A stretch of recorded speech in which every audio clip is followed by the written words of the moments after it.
All my people in the back, raise your hands up. Raise your hands up. Now scream. Ah, because it is 3C Friday live stream time. Thank you, one and all, for joining me here once again. Appreciate all you beautiful movie peeps who are here. Let me let you have a little bit of time so you can see your names, and I can appreciate all of you who come and make Fridays awesome. We have so much wonderful stuff to talk about here today, guys. We actually got a lot of interesting things I definitely want to get into. One I almost made a video on, but I was like, I gotta save it for the live. If I do a video, then I won't have enough stuff to talk about in the live, and I'll get lazy.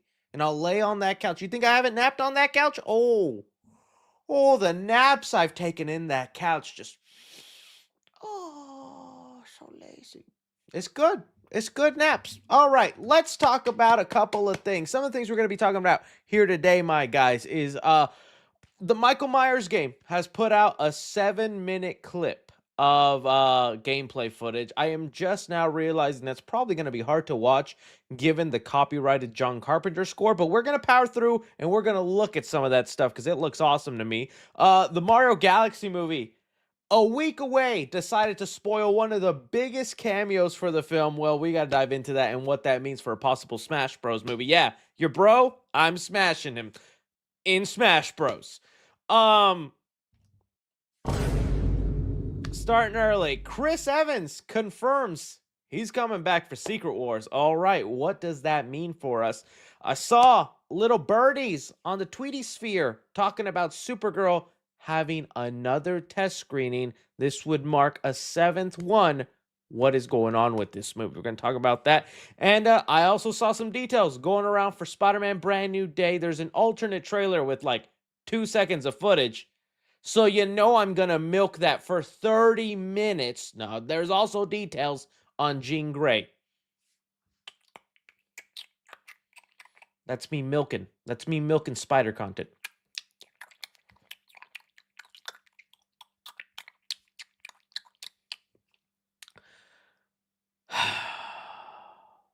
Let's begin. How are you guys doing? I want to see what the tweet says. Take steroids, 3C. What would I do that for?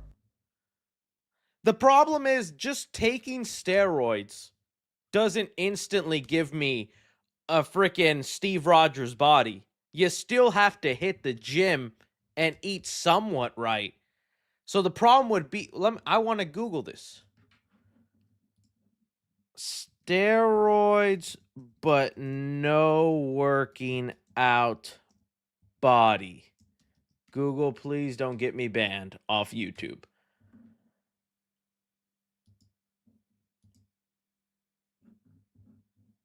Okay, well, this doesn't really help. It's just people who did steroids and then they got the bods. Research indicates that taking anabolic steroids without working out can still lead to an increase.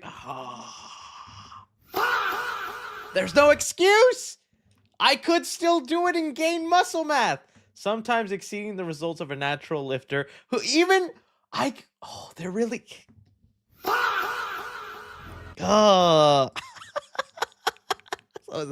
gotcha. There's no excuse. But do I want tiny balls? Nah. We haven't fully weighed out the pros and cons, guys. Rip, Shredded, and Chad? Tiny Pokeballs. I don't know, man. I don't know. We'll see. What other things do you have to talk about, chat? That was a nice tangent. Says, show them. Goodness, guys, who are you? You would lose your hair. Oh yeah. You know, and I started getting scared. I'm not even kidding. I started getting scared. My hairline was retreating just a bit on the sides. I was truly scared. Turns out it was a bad hair day. I went back like 5 year ago videos on my YouTube channel just to check, and I'm like, oh no, it's still exactly the same. Phew. Please don't, man. I don't want to be taking a trip to Turkey because I'll do it. What I got? Chris is trying to look smack. I've been looks maxing. Says, Bro thinks his balls aren't.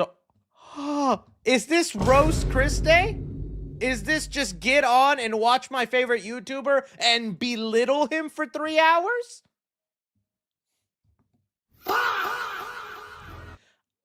I do still need to pick that up. The Superman Spider-Man comic, I do want to check that out. I do want to see that.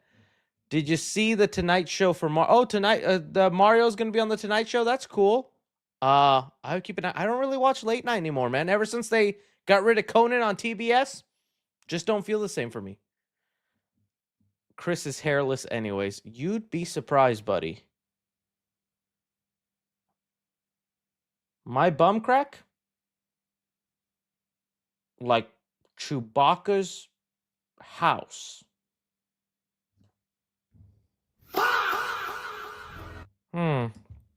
I'm married and have a kid. Who am I trying to impress? Okay, so someone also said, show it to that. We're done here. We are done here. We're done. People just love to rage bait. I know. Rage baiting is fun. It is fun. Yeah, someone just said, let's just get to the news, man. What do we get into the news? All right, let's just do it. And we got to warm up a little bit, right? I got to get into the rhythm, right? So let's just jump into the news. Okay. This is going to be fun. Hopefully you guys enjoy it, and I'll try not to spend too much time on it because I think I could go like 20-30 minutes on this. So, as you guys know, there is a Michael Myers video game up and coming. I am actually pretty excited for it for a couple of reasons. One, it will have that asymmetrical style, you know, where you get 4 people, someone plays Michael, and Michael stalks them and takes them down. Okay, it's like we've seen that done with Texas Chainsaw, Evil Dead, Killer Clowns, Friday the 13th. Friday the 13th was probably the best one out of those. But at the end of the day, those games usually die down. They don't last that long, and you get bored of it pretty easily. So that's what this game is doing that's making me excited, is they're also going to have like an open roam mode where like it's supposed to be a story campaign, and there's going to be maps that are only made for the story part of it, where I think you get to play as Michael escaping the asylum, and you'll also be able to just play Michael roaming around Haddonfield with people living in their houses watching TV, and you can just start slashing. I kind of like that, and I'm excited for that. Well, either way, I have been curious about some gameplay and how this will differ from all these other killer games that they've been out. And they put out a 7-minute video because I think there was most recently a video game convention. So let's take a look at it. Michael Myers gameplay. I think it's like 7 minutes long, but it's a whole lot of good stuff. Let's get into this. I will have to probably lower the music whenever John Carpenter's score comes on. Copyright reasons. Usually video game music is fine. When the music uses the movie music, we got a problem. All right, we'll see. Look at this. Oh, you could throw a rocket. Oh, well. Throw it rocket, Mikey. I don't think it's helping you when he puts you up against the wall. Dude, that's gonna look great. And also, don't demonetize me, YouTube. This is all fake. It's AI. It's not AI.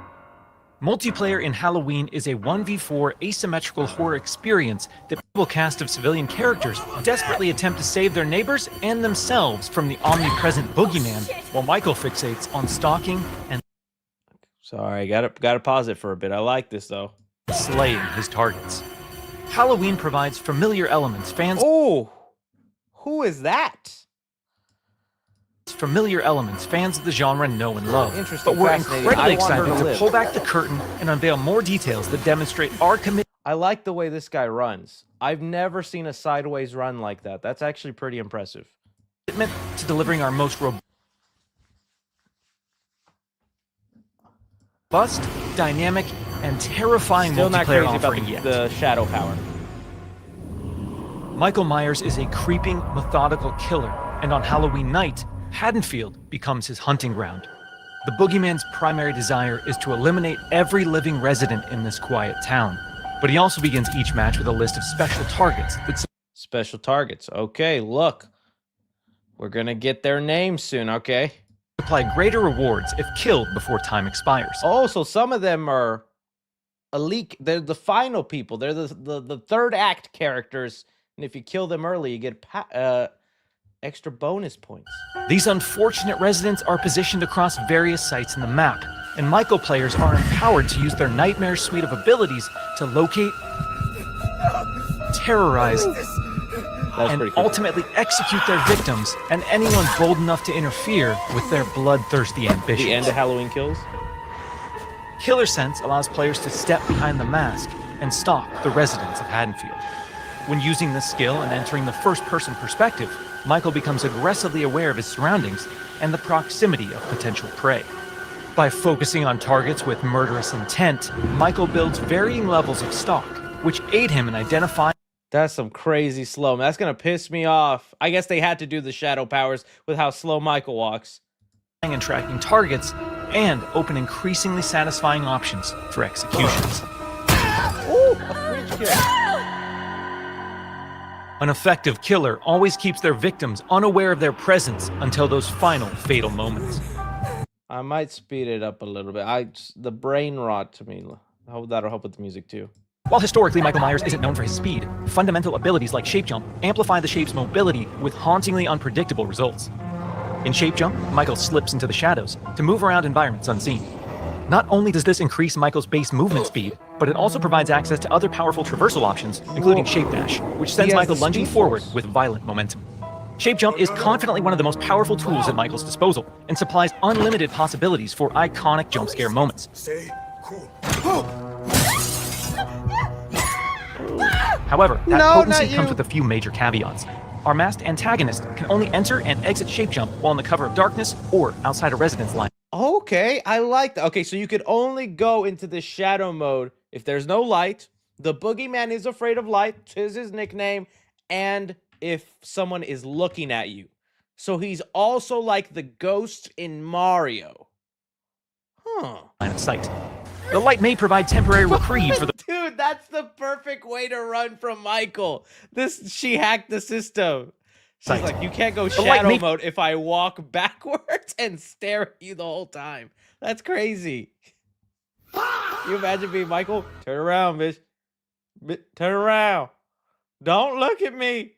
Provide temporary reprieve for the residents of Haddonfield, but Micheal— He's trying to get around it by, like, maybe if I cover my hand, I can go shadow. Can work to remove sources of illumination by shutting off lights, cutting power, and even catalyzing temporary blackouts. Okay, well, now he's just got electrical Despite the powers. unquestionable malevolence of Michael Myers, his horrifying homecoming to Haddonfield won't be welcomed without resistance. As the body count climbs and evidence of the boogeyman's presence becomes undeniable, local authorities, residents, and distinct playable civilians may decide to gather weapons and face off against evil itself. Thankfully, Michael knows his way around sharp objects and will have multiple options for melee combat encounters. And if especially persistent Haddonfieldites do manage to get the upper hand in an exchange— Dang, they beat him up. Look at all that. don't worry. Is it too loud too? Also, sorry guys, I don't even think about that. I don't think it's too loud, right? Not possible. We've said it once, and we'll say it again. You can't kill the boogeyman. Oh, he got up again? You can't kill the boogeyman. And we'll say it again. You can't kill the boogeyman.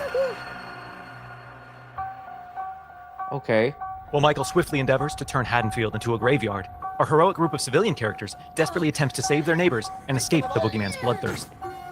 As a civilian, it's up to you to find fellow Haddonfield residents, convince them of his malicious intent, and guide them safely to one of several possible randomized escapes located around the map. Oh, that's a fun addition here. I don't know if any of these other games have done that. I don't think so. So you'll also be trying to save as many Haddonfield civilians. Dude, you're just going to walk into someone's house while they're cooking and be like, I know I just broke in, but another guy's going to break in. Let me take you to your own yard. They meet an untimely end. This distinctive cast of playable civilian characters each comes equipped with unique stats, special traits, and signature personalities. To ensure no two matches of Halloween play out the same, our team has constructed a vast playground of possibilities in Haddonfield, offering civilians a multitude of diverse gameplay systems to aid them in achieving their objectives and surviving the night. As civilians navigate these environments, they'll uncover points of interest, revealing resident NPCs, lootable containers, hiding places, telephones, possible escape routes, I'm already seeing so many thoroughly interactable and stuff cautiously on this exploring map. your surroundings could very well mean the difference between life and death. Ooh, Ooh. And when death comes to your little town, it's probably not a bad idea to head to your neighbors and contact the local authorities. Civilians are tasked with tracking down surviving residents and warning them of the looming threat. Successful conversations with residents can permit civilians to request additional calls to police, commands to find secure hiding places, or companionship as they navigate the formerly peaceful streets of Haddonfield. Should we stick together? Maybe we're better as a team. Whether it's a local family friend or the authorities, there's safety in numbers. Once the innocent residents of Haddonfield have been located and persuaded, it's time for the civilians to plan their harrowing escape. Lootable containers scattered throughout the map contain weapons, distractions, and key items that can be used to unlock and access a variety of possible escape routes. The location of these items and escapes changes from match to match, so civilians greatly benefit from adjusting their strategies based on the objects uncovered. It's also worth noting that initiating these escape sequences generates a tremendous amount of noise, which will alert Michael to your exact location. Can Michael drive? So I what would happens love it in if the Michael likely could get in event a that a car. civilian becomes another display of Michael's wretched, inhumane nature? He drives in all his their movies. Haddonfield story isn't over just yet. Even in death, they can support their friends and even return as a sheriff's deputy or the unrelenting Dr. Loomis. Once they've re-emerged upon the streets of Haddonfield, they can cooperate with the remaining civilians and responding officers to try and put a stop to Michael's murderous rampage. Freeze where you are, Michael. You're coming with me. While he can't be killed, with enough community resistance, Dude. the proper equipment, and sheer manpower, he can be detained and shipped back. They got Mikey in the back of a car. No. That sucks. Ooh, they didn't even take his mask off. They're like, okay, we can arrest him, but we're not going to disrespect him. Not like that Halloween Ends, you know? I got multiversal cable. I know about that. Smith's Grove Sanitarium. Halloween is a legendary film with a genre-defining legacy, and our mission has been to bring the film's unsettling sense of dread I like to our this. asymmetrical horror sandbox. By empowering players to control the tension and stage the scares, we're building a multiplayer experience designed with replayability at the forefront. We'll have more details to share regarding character progression, I get maybe it doesn't seem all that appealing, but if you're into these kind of games, it looks like they have a ton of accessible things, and that's one thing that made Friday the 13th a little longer playable for me, is just all the interactive things that you could hide in, that you could use, that you just these little tasks you have to do, because if you're just hiding from Michael the whole time, I think that does get boring after a while. I think saving the NPCs and telling them, you know, we got to get out of here, you got to call for help is something. I saw like you could even like you find a pocket knife and you can keep it in your pocket so that if you ever get attacked by Michael, you can stab him with it. I thought that was pretty cool. I saw other things going around that I definitely wanted to bring up. Shout out to Slash and Cast. They do good video game content on hard projects. I think they were able to go and play it at this at the game con that this was at. And there's a thing where you can actually smoke weed in the game, and when doing that, it actually gives you the ability to sense when Michael is close. That's very random. I don't know how that makes any sense whatsoever, but okay, I like that's just an added little thing, and it's part of the movies. There's always teenagers doing stupid things. Why not smoke and then it give you powers? That makes sense to me. Here's some of the takedowns too are crazy. Like, see, here's one of them, a window kill. That's also what I was seeing from all this gameplay. Like, there's tons of possibilities of kills as Michael that you could have. Try to see if there's more. Halloween game. What do we got here? Dr. Loomis can be stopped. Some things like that. Okay. Oh, yeah. Look at this. The Bob kill. Just extra grotesque. And left there. Do you get your knife back? That's cool. So that the emulating kills from the movies. You have to hide her body? Oh, yes. Because it said the more bodies you leave around, the more suspicious and faster the cops will come. So you also have cleanup duty as Michael. And if you watch the movies, Michael actually does clean up his body parts sometimes. There's some movies where he kills somebody and then the body's gone, or he somehow has hanged it as a chandelier or turned it into a lamp. That's kind of cool that they let you do that. Okay, not everybody's into it. Some people are like, meh, PS2 graphics. All I'm saying is this looks kind of, someone said, we promoting drug. You get to play as Michael and kill people, buddy. And you're worried about the drug use. in an adult mature game. Someone get this 11-year-old out of my chat. I think it is on console. It's coming to PlayStation, and I think it's just PlayStation. I'm not sure what other, but I'm pretty sure it's not just PC. If it is, well, then I'm screwed out of luck because I'm a console player. Why you got me panicking, buddy? Where's the list of consoles? Yeah, see, PlayStation. It'll be on Steam, PlayStation, Xbox, and Fortnite. It says Epic. I thought this was cool. I just wanted to look at and show it off to you guys. What do you guys think of the look of the Halloween game? Does this look like it makes it worth your time, or you're thinking still not for me? I again am more curious about the campaign mode or the kind of self play, because I love to play with myself.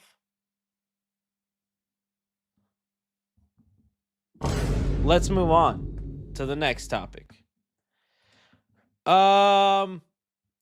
New look. Okay, the Mario Galaxy movie. My goodness, what has gone on? Okay, the Mario Galaxy movie is only a week away. I get to see it this Monday. I am extremely excited. I've loved the trailers and everything that we've been seeing so far. And it's even been hilarious in some of these TV spots. People thought, let me see if I search it now, it's going to be everywhere, but Mario Galaxy mystery character. But I remember a couple weeks ago we talked about there was some mystery character hiding in the trailers, and yeah, and based on the holster, the jacket, all this, I was like, dude, you probably can't see it with my face right there, but okay, there we go. I was like, that fits Star Fox McCloud. That is his outfit. I don't know what else it could be. And I remember in the comment section, people are like, "You're reaching. Oh my gosh, Chris, this is what we do now. We clickbait. That's obviously Bowser in a mech suit, or that's Luigi's spacesuit." I heard everything except Fox McCloud. And then out of nowhere, just yesterday, they decided to just flat out confirm it and ruin the surprise. Fox McCloud is actually in the Mario Galaxy movie.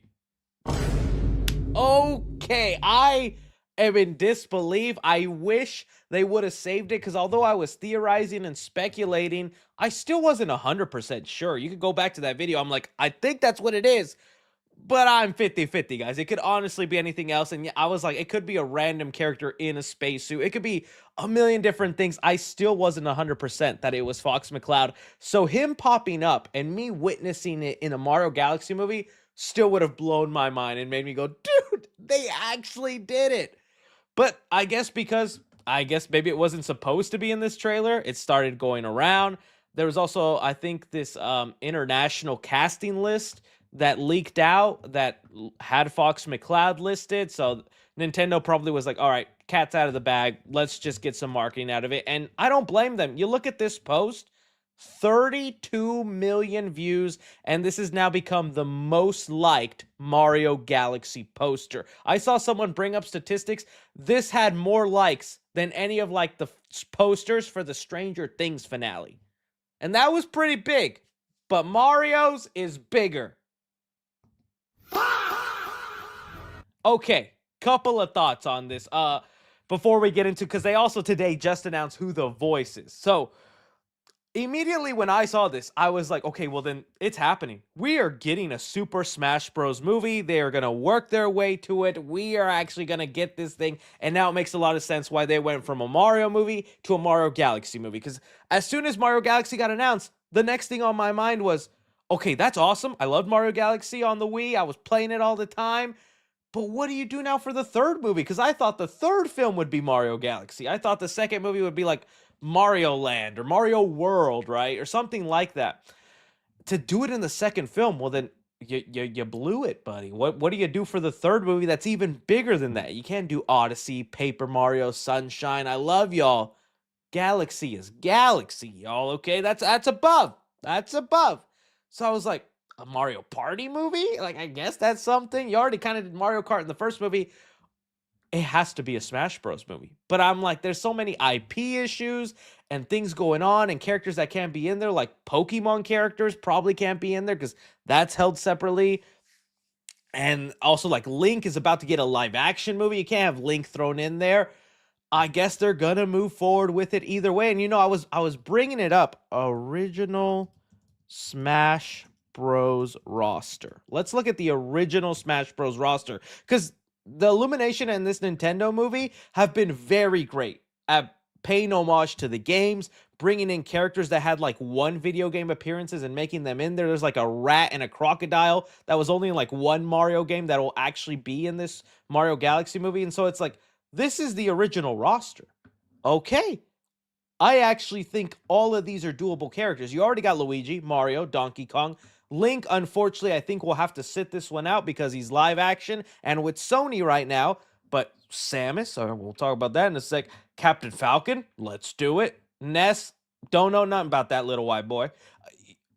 Yoshi, Kirby, Fox, Pikachu, like I said, I think would have to sit out along with Jigglypuff. I'm sorry, girl.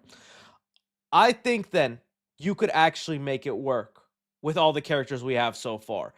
And again, I've been telling y'all there was that one clip of Mario Galaxy where like they were, yes, this right here, that moment, dude, as soon as I saw that, I said, that's a Smash Bros move. That's like, you just have to add the win sound effect and it's there. And I'm like, they're teasing us. They're building up to Smash Bros fight. And there's been a lot of good animation fight styles in these movies. Dude, how is that not a frame in a Smash Bros video? That's a Smash Bros cutscene right there. I'm telling you, they are leading up to that. So I think that you have Luigi, Mario, Donkey Kong, Diddy Kong. We saw him in the stands of the first movie. And that's where I want to get into like Metroid or even Captain Falcon, heck, maybe even Ness. If they were willing to showcase Fox McCloud, please tell me then that isn't the biggest surprise you have in Mario Galaxy. Please tell me there is more. Is there a Kirby cameo? Is there a Metroid Samus cameo? Captain Falcon, I'll take it. I think that's on the same level as Star Fox to me. Ness wouldn't do much for me. Hate that little guy. Kirby, though, and Samus. Those would be big cameos I would want to see, right? So I was like, I was iffy on it, but if we go based off the original roster, and if one Smash Bros movie happens, then you continue to Smash Bro, and you make more Smash Bros sequels, right? Like, that's just what you do. Dude, Pac-Man, all that, but again, that's different companies and all that. People want to think about the roster of the current Smash Bros. Like, what's the current? Let's look it up. Current Smash Bros. They got everything. I think Crash Bandicoot hasn't joined yet, right? But dude, we just can't do this, okay? This cannot be your first Smash Bros. Movie. I love you guys, but we can't have regular Mario and Dr. Mario. We can't have freaking Pac-Man next to, I don't even know who to choose from, the Ice Climbers. Some of these guys, I never even knew who they were. Sheik? Who's Sheik? Ryu and Ken? You got Bowser Jr. He could join the fight already. But it's like, we gotta go back. It's not gonna happen like that. So I was just blown away by that. Okay, we did get confirmed though who is the voice, and it was in a great little video that I think you could tell was probably made very last minute, and this wasn't so much of a planned announcement. It is of Glenn Powell that probably just called his local theater and was like, can I do this real quick? Because like, what is this? The standees for Mario as he is just jumping around. But I love the energy Glenn Powell gives off when he shows off the jacket and then he turns around. Dude, that's so good. I'm happy for Glenn Powell and all the success he's getting. I think he's going to be a great voice for Fox McCloud, and also getting a voice of his stature, which is an up-and-coming star, or a star who's becoming to be more able to carry a movie on their shoulders. That tells me, well, they probably have plans then for a solo Fox McCloud movie, right? I mean, we know a Donkey Kong movie is supposedly coming in the same animation. Why wouldn't they do this? And you could have it be so different. And I feel they've also done a great job. Let's see, Mario movie pipes, of setting up this universe. Because again, in that first film, we saw Mario got sucked into these green pipes and he was taken into this like world where all these other pipes connect. I'm like, that's your answer right there. It's, you don't just have a galaxy where you're going to go to different planets and meet people. You also have different universes, a la Mario's human world, which is Earth and Brooklyn and New Donk City. And then you have the Mushroom Kingdom. And you're going to go off now to Star Fox's world. I'm like, yeah, okay, maybe it's not the real world, but I also don't like that. That's where some people have started bringing it up. It's like, well, if there is that much, then they can have a live action character in there. I'm like, okay.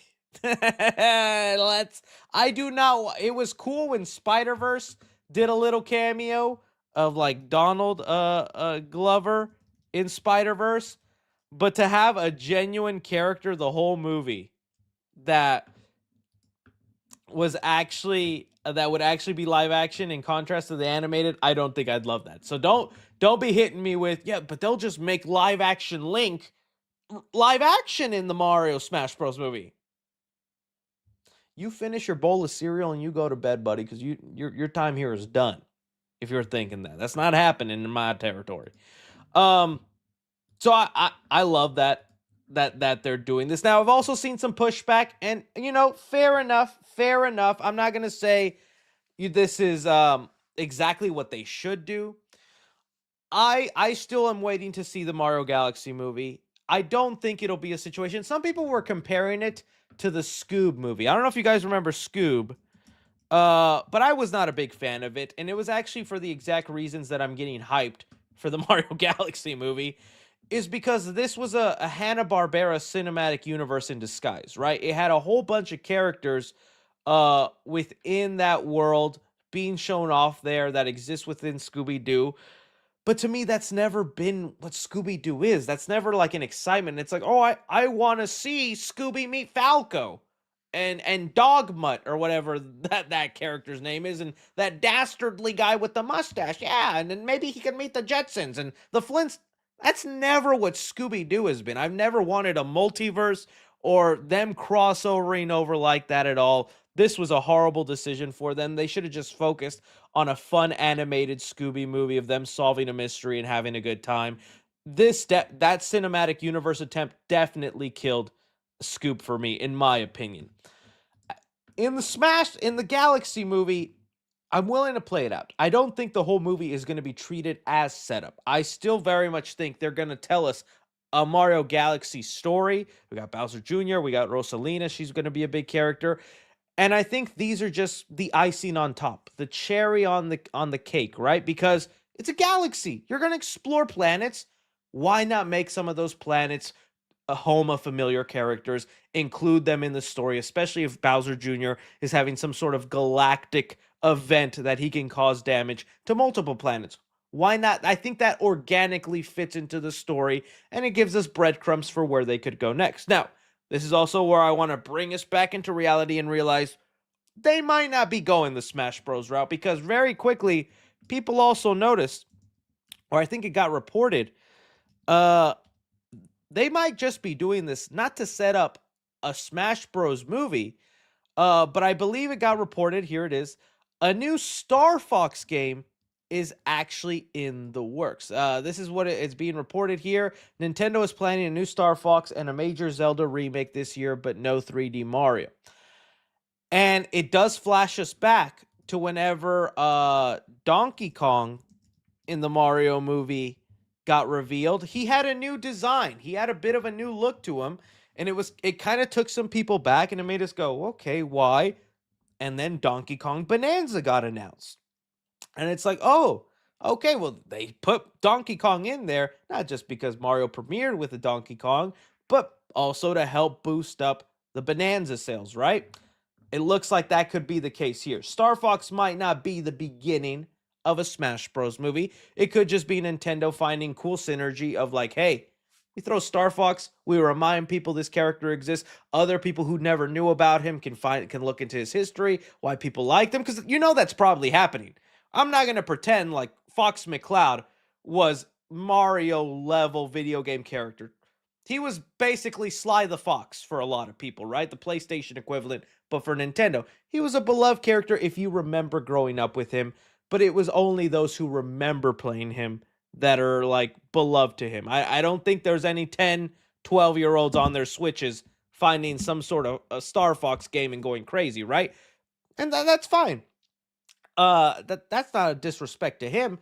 That's what this new Switch game is going to do. Kids are going to see Fox McCloud in Mario Galaxy go, whoa, who's this Fox with the sexy voice? Oh, that guy sounds like he could be with Sydney Sweeney in a movie. Does that exist, Dad? Dad, I lost where I was going with that. But that's going to help it out. So that's maybe what I'm fearful of. It's not really leading into a Smash Bros. Movie. They're not going to do much of it, but it's just good synergy to promote a future upcoming game. And why not? That could very well be the case. Someone hit me with the cornball. I kind of deserve that one. Just thank you.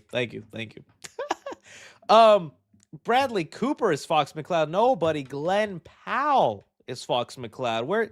Where you getting your news from? Discussing Fish? So that's what I've been seeing, and I'm just excited, dude. I cannot wait. But again, I am hoping there is another surprise. There is another big reveal that there is something else other than Fox McCloud, because that would have been the thing to blow my mind. And I'm really just gonna be watching the movie going 20 minutes. Where's the fox? 30 minutes. Where's the fox?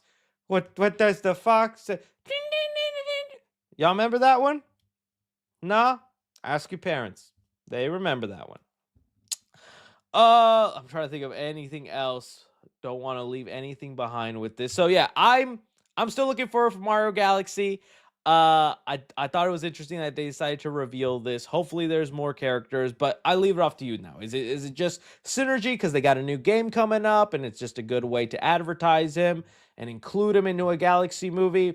Or do you think we lean into Smash Bros, right? We could very well just be leaning into his own movie, setting up that those characters exist. We're not really going to put them together, because I'm also just wondering, how do you tell a story of Smash Bros? Because if you go to the original Smash Bros cutscenes, from what I remember, I know it changes probably Smash Bros to Smash Bros, but in the original, didn't it imply that it's just like a little kid's bedroom? That was like, to me, the implication of it. It's just a kid's bedroom, and the hand that you fight in Smash Bros is the kid who's just making all these toys play together, right? Like that's what I kind of implied from the game. Then, other games, they switch it up and they make it, but it's like, is there a way you could actually make this big old hand work as a villain, or they'd have to create some new story, right? I think it'd have to be Bowser at the end of the day as the one running the tournament and making people fight, but for what purpose, So we'll see. You guys let me know. I definitely think Nintendo should work towards it, because that movie would shatter all records. Like, that would make Secret Wars shatter in its boots. It'd go, oh, a Smash Bro movie? We're not gonna make it, Mr. Stark. That's what I think. All right. Let's move on to the next topic here. Ooh, another banger story I've been dying to talk about, guys. The world needs more dinosaur movies, okay? I, like anybody, love me a good dinosaur. In fact, side note, I was watching that new Netflix dinosaur documentary. Oh, I had to stop watching it, unfortunately. It was cool, and I'm always down for a Netflix documentary, or I guess interpretation of dinosaurs. But man, I was watching that thing, and every 10 seconds, I just kept saying to myself, yeah, but how do you know that? Yeah, but how do we know that? Okay, but how are you sure that's what happened? Like, that's kept pissing me off with the movie. They had such an elaborate story of like, well, and the Jinx was the first of its kind. It now has to survive 1,000 years. And it's ready. They're talking like they had cameras and people there watching them. It was a little, it irked me a little bit. I had to stop watching it. I know it's based on facts. I would rather get a documentary where they go, this was the first dinosaur, and we know this because, and they just give a little rough summary of how they know that. That's all. That's all I need you to do. Is just like, okay, cool. I just wanted to know how you knew that. Continue with your story. Anybody else? Anybody else? They time traveled. Um. Anyways, back to what I was actually talking about, though. We got the dinosaur movie called End of Oak Street. The first trailer for this came out, and everybody's already going crazy for it. Um, I think because of a couple of names attached and just the premise alone. Again, I'll have to skip around, but this is with J.J. Abrams, which has already sparked different kinds of theories with the movie, which we'll talk about in a sec, whether it's connections to Cloverfield. But the basic premise is, again, of a family that's set in the 80s. So this takes place in the 80s. I was so excited that dinosaurs versus regular people was coming. I didn't even realize it was a period piece. So it's a family in the 80s. Anne Hathaway's the mom. Ewan McGregor's the dad. We got the little boy from I think it's Sweet Tooth. Really, really cute kid. If you haven't seen Sweet Tooth, that's such a fun program, a TV show. And then they're in this neighborhood. Something happens, which already makes me wonder, like, what is this mystery? What is this going on? And their neighborhood gets transported back in time to prehistoric times. You could see the cutoff here. So it's a whole chunk of a neighborhood. And now they have to start fighting dinosaurs.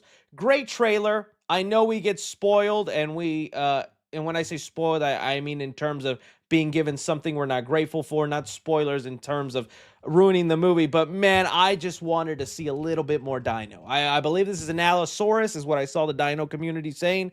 And it was great to see just a touch of a dinosaur, but I would have liked just like one more shot of just a dinosaur. That really would have hammered it in. And hopefully the whole movie doesn't hide dinosaurs. I got to assume they're going to have more. But already, I like this premise. I've said it for so long. I love Jurassic Park. Who doesn't?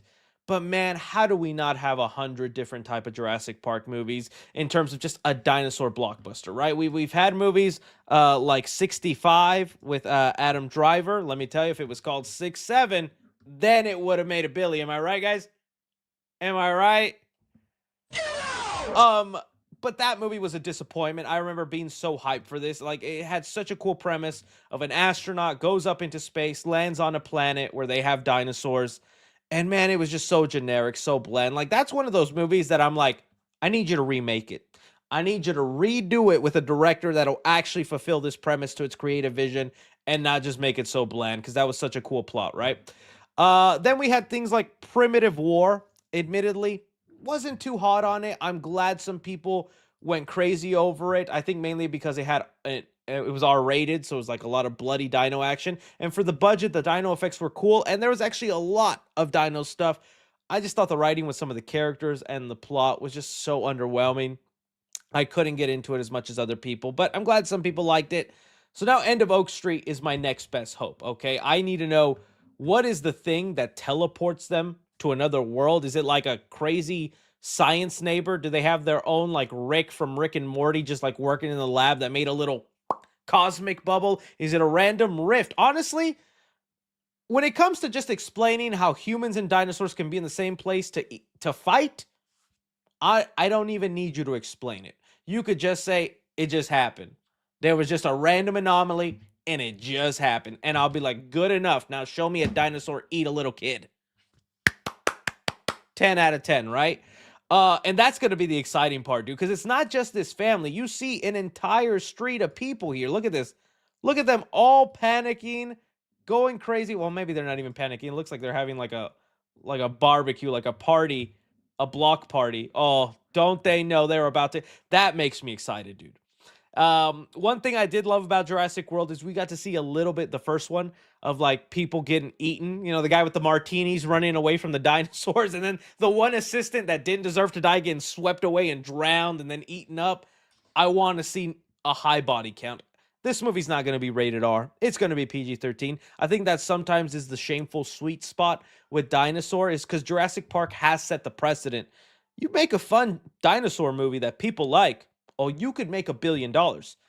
But at the end of the day, it has to be a family-friendly kind of movie, or a family, a friendly adjacent film. You know, you can have people getting eaten in terrible situations, but PG-13 is what you need to really have the film be big. So at the end, it's going to be censored stuff and whatever. That's fine. I'd still like some good action, right? Okay, there are some shots, I think is it the very end of this trailer? Or I think it's when Anne Hathaway here is talking. I think our neighborhood has moved. We'll slow it down because there's some good reveals in this little slow shot here. Great split diopter, by the way. Yeah, I know film. I fan of them. Come on, let me get some of these shots. I think our neighborhood.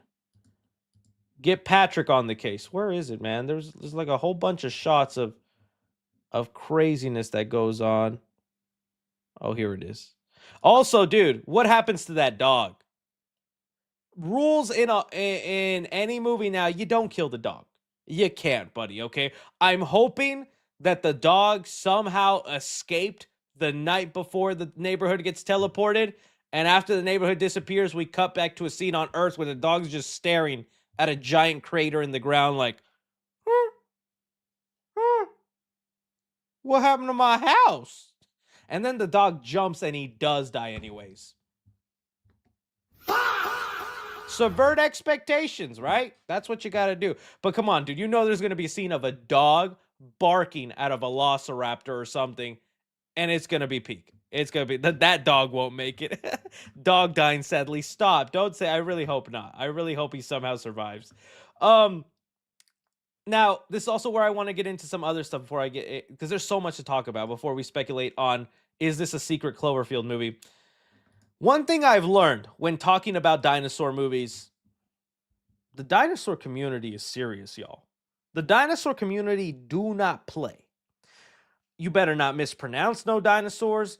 And one thing right now that's going around is they want scientifically accurate dinosaurs. This is kind of a new age thing, and even Jurassic World Dominion tried touching upon them, but scientists now believe it's very possible most dinosaurs, if not all of them, actually had feathers, if actually had some sort of hair on them. And I love thinking about the idea of what real dinosaurs look like. If you guys ever seen let's see, I love looking this up. It blows my mind just to think about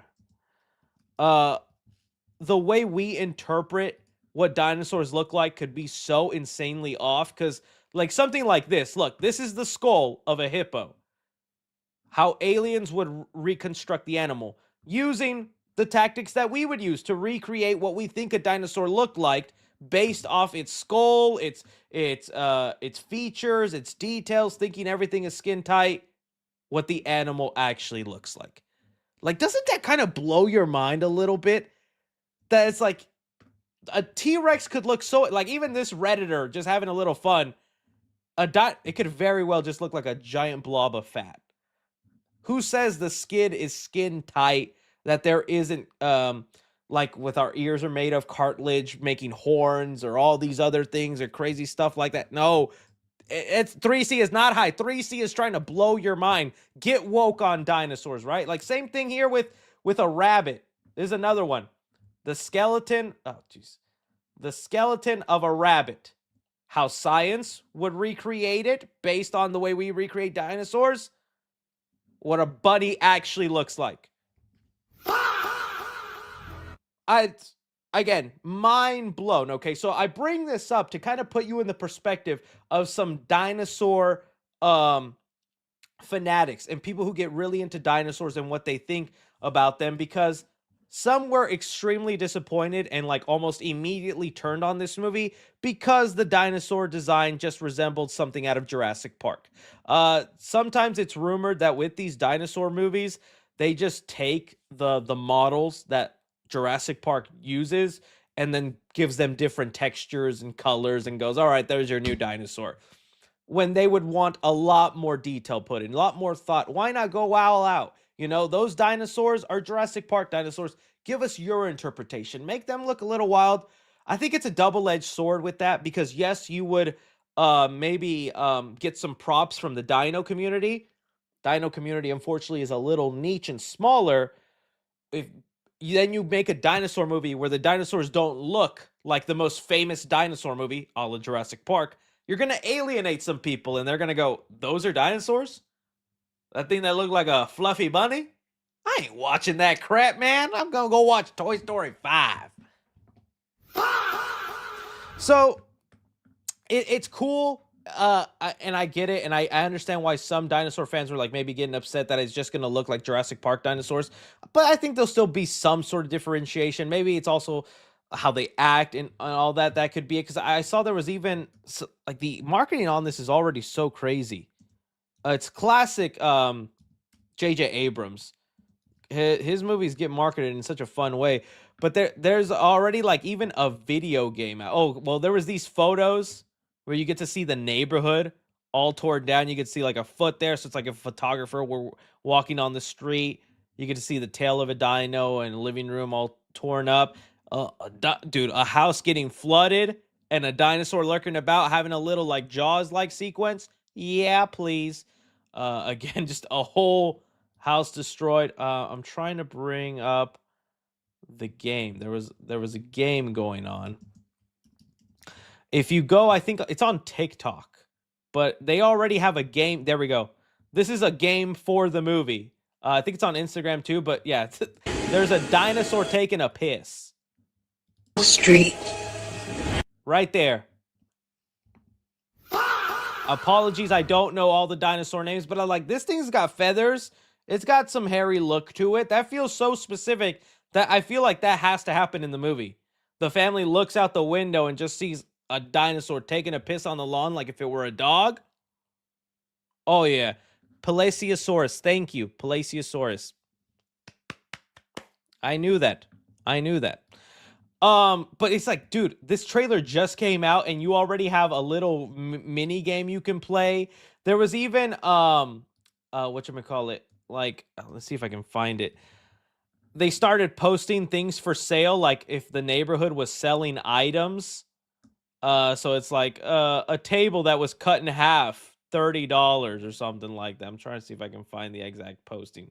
No, I can't. Okay, whatever. All right, either way, loving the marketing and all that stuff. Moving on to the other things that people are speculating. Okay, with J.J. Abrams' name, and J.J. Abrams is kind of synonymous with like Cloverfield, and it's happened before where a movie we didn't know was a Cloverfield movie got revealed to be one. It made some people think, is this a secret Cloverfield movie? Okay, there was a couple of reasons for why this might be the case. I think I passed by the comment a little earlier here. But there's a major debunk to this, so don't get your hopes up too much. But okay, for one, the font at the end of this trailer is exactly the font of Cloverfield Lane. So 10 Cloverfield Lane, which was a Cloverfield movie, one of the greater ones. This font and style, the same right there. People also pointed out, I have to look back on it, but I trust it because it was going around and somebody would have fact-checked it by now. But in the movie Paradox, which I think is like the worst Cloverfield movie, Cloverfield Paradox, there is a random line drop in that movie that an entire town vanished without an explanation. That's just like a random line within the movie. And that's literally what's happening here. End of Oak Street. It's literally just vanishes and goes back to prehistoric times. It's not a big subplot in the movie. It's just something that they bring up in there and that connects it. And that's a thing. The biggest thing, though, that like debunks that this is a Cloverfield, that this isn't a Cloverfield movie, is that it's Warner Brothers. Warner Brothers is the one releasing the movie, and Cloverfield is with Paramount. They technically own the Cloverfield name.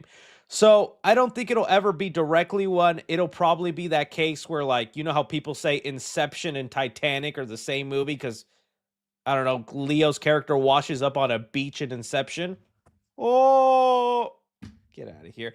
I think it'll actually have to be in that way where we're just like, maybe in your head canon it can be a Cloverfield movie, but for legal reasons, it won't be a Cloverfield movie because it's a Warner Brothers movie and not a Paramount film. But still something cool to think about. Now, the last random part about all this is I had tweeted out something very specific whenever this came out, and I thought I was doing good in the world, guys. I said yes. The world needs more dinosaur movies. I was like, yes, it does. And well, the heavens have answered, because on the same day End of Oak Street comes out, we get the Paw Patrol Dino movie. I got my monkey paw wish, and it's not exactly what I had thought. What an interesting marketing strategy. I'm making fun of this and I'm laughing, but it is true. We are going to get 2 dinosaur movies released at the exact same time. The chat is saying, holy peak. Oh my goodness. Is there already a trailer? There might be a trailer for this already. Is Kim Kardashian still a voice actress in this? I remember she voices one of the pups. Is this the trailer? Is this an, or is this whatchamacallit, an AI trailer? Because those things be going around now. I honestly don't know now. That could very well, I think this is an AI trailer. There's some kid who went crazy over that and was like, finally. Paw Patrol Dino movie? Dude, these iPad kids do not play with their dinosaurs. This might actually be a real trailer. We have a little leaker on our hands. A future 3C right here.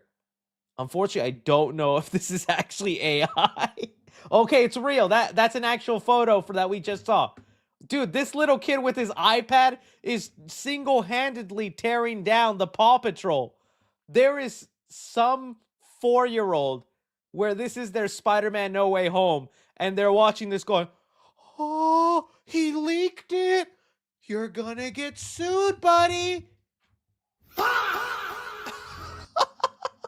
Okay, but we have an actual dinosaur. I want to talk about the marketing strategy of this because, dude, we live in interesting, sensitive times. Yo, this is actually looking peak. This might be the first Paw Patrol movie I actually watched. They're the Backstreet Boys.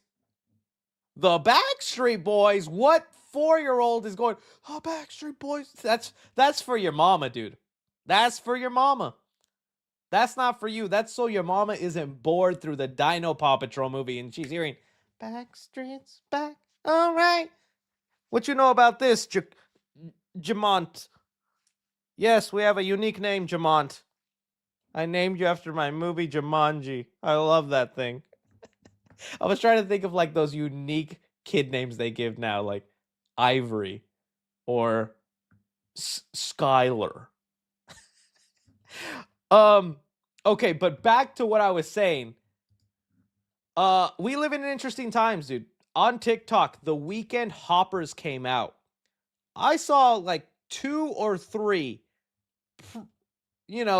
Karens on TikTok walking out of hoppers because the ending of that movie gets slightly dark, a little goosebumpy and scary, and it gets wild. An insect gets killed and the audience gasps. It was kind of crazy, but I applauded Pixar for doing it and I had a good time. But there are those sensitive parents. There are those people that just like, no, I won't have it. This is too far. Disney, you lost your woke mind. And unfortunately, those are going to be the people when End of Oak Street comes out. There's going to be a kid that wants to so badly see the movie with dinosaurs that has a neighborhood disappear. And mom's going to be like, we're going to the other dinosaur movie, Timmy. Yeah. And then in 30 years, you're putting me in a nursing home because of this exact decision. 'Tis a canon event. So, yeah. I just thought all that was interesting. End of Oak Street looks awesome. I can't wait to check it out. Oh, look. 'Tis a hit tweet. 'Tis a hit tweet. You guys let me know what you think of End of Oak Street and any non-Jurassic Park Dino movies that are actually big budget and isn't something like Velocipaster that you can recommend a brother. I'd appreciate it. All right. Let's move on to the next topic here. Chris Evans. My man, Chris Evans. As we all know, he is returning for Avengers Doomsday. Still very excited. In fact, here we'll play the clip. But Chris Evans was recently doing an interview on Instagram of all places, and he revealed this wasn't the interviewee. This was just a fan who recorded it for us. So don't be rude to her. Just ignore her. Kind of sounds like you want some Avengers secrets. I can't give secrets. I can't. What can I give you though? I can tell you that I start work on the next one in a couple months. So I'm in the next one. There's that, which kind of... There we go. Chris Evans himself confirms he starts work on the next movie and that he's going to be in the next one. All right. I don't think much of a surprise, right? I think once they confirmed Steve Rogers was in Doomsday, well, I kind of assumed he'd see it through to Secret Wars. He's just a big character and one of the most memorable faces in the MCU. You got to have him there. I totally get some of the people worried and complaining that it's like, then what's the point of Sam Wilson? Why would they give him the shield? Why would they do all this to make him Captain America only to undermine him and bring back OG Captain America? I don't think it's going to work just quite in that way. And some of the reports from people say Steve Rogers is in it, but he's not exactly Captain America. He'll still be like helping and all that, but it's not like he's going to put on the uniform, hold the shield, and be like, Avengers, assemble. It looks like he's still involved in some capacity, but will be more of a nomad role, right? Okay, whatever the case. I'm cool with it. I still like it. I want to see how it plays out and really just how they wrap this entire story up. I would want to see Steve Rogers interact with a Tobey Maguire, a Hugh Jackman, or whoever else they got. I didn't expect him to die in Doomsday. Will he die in Secret Wars? That's a whole different thing because I'm still curious about how they go about, how do I say it, rebooting the MCU. What is this soft reboot? What is this like boom and flash where everything is in one world now and we just move forward? Does that world still have him as as Captain America, or did he die as an old man and that storyline continues, right? Like, what does that mean? Also, given his importance for Doomsday, because we've heard it before that technically Avengers Doomsday is supposed to be like a sequel to Avengers Endgame. And the repercussions of Steve Rogers traveling with the Infinity Stones and getting his happy ending is a direct causation of the multiverse collapsing, and Doom believes he's at fault for that. So yeah, you want to see that through, and if that was real and he did have consequences, I'd want to see Steve Rogers face those consequences, right? As cameo fest, possibly, but if he's an actual supporting character or lead, not really a cameo. That's just part of the story, right? That's just what you got to go on, right? I wouldn't say cameo. Avengers Secrets. Okay.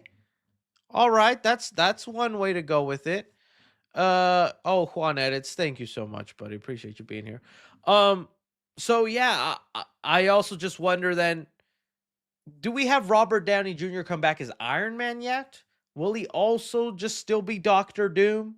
How does that work? James Marsden also made some kind of interesting comments. James Marsbar should have been his name. But he said here, James Marsden talks about Hugh Jackman's absence in Avengers Doomsday. He says, I love the dynamic between Wolverine and Cyclops. It was always a healthy, brotherly rivalry between them where they'd rib each other. I wouldn't say I was thrilled to take on that role without him barking in my ear. He was saying that he's glad he got to come back, but he really wishes he got some scenes with Hugh, or that Hugh was there to have those scenes with them. Now, if you know anything that we've been hearing, Hugh Jackman is supposed to be in Doomsday. He looks like he's supposed to be one of the big parts of the opening of this movie, which I still hope is real, even if we've gotten so many mixed reports on how that's supposed to happen. Hugh is still supposed to be in the movie. I think that's then where you save that then for Secret Wars, right? They made a big deal. If this is still the Hugh Jackman, the same Wolverine from Deadpool and Wolverine, they made a pretty big deal, that this Wolverine lost all his X-Men, all his fellow mutants. I feel like him having that reunion with those characters again would mean a lot to him, would bring some sort of satisfaction to him to see that they're, even though they're multiverse characters, but it would do something to him. Maybe they build up to that. I do believe James Marsden when he says he doesn't have any scenes with Wolverine, but it's like, okay, we got to have him in Secret Wars, right? I want to see Cyclops next to Wolverine doing something, but that's the other case. There's also so many other interactions and things I want to have happen. I still want Andrew to be a part of these movies somehow. That was another interview that went down. Let me see if I can bring that one up, because it's again that Andrew Garfield sensibility of just like Andrew Garfield Secret Wars. He did this interview and I was like, oh man, is he the werewolf again? Okay, here we go. I love Josh Horowitz. He does such a great interviewer. Okay. Secret Wars. Okay. Okay. Here's my theory. I'm going to probably see you in Secret Wars. Okay. Okay. Okay. Okay. I'm going to see you in Secret Wars. Okay. And what I'm excited about, the body language experts are going to come out. Andrew, careful. See, what is this? Is this a tell or what is it? You'll find out. Whatever response I'm having. 5 years we'll know. Is it exasperation? Is it? I don't know. You'll find out. I would be excited to see you mix it up with some new, like you and Hugh Jackman would be amazing. You and Wolverine. Yeah, I love Hugh Jackman. Yeah. Is there anybody like it? Like we don't know, but like that you would be excited to mix it up with it now that you're in the MCU. I don't know. I mean, I don't know. I really love the Spider-Verse movies. Yeah, you know, please. I love Lord and Miller. Just putting that out there. I love Wolverine. I love Hugh.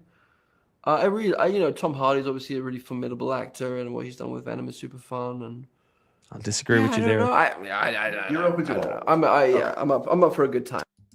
All right. So, and that's all. And to me, it's hard because now we've gone through it where Andrew was like, I'm not in the movie. I'm not the werewolf. Stop it and all that. And he's just enjoying it, having fun. I think he is definitely in Secret Wars. He's got to be in there.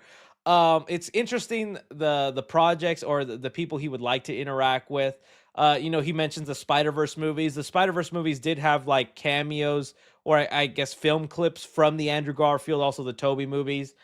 And dude, that'd be the next best thing. We had No Way Home. I would love it if somehow in animated form. I wouldn't want it live action the way they did Donald Glover, but I would want like an animated Andrew Garfield Spider-Man popping in there for a few seconds to help Miles in whatever situation.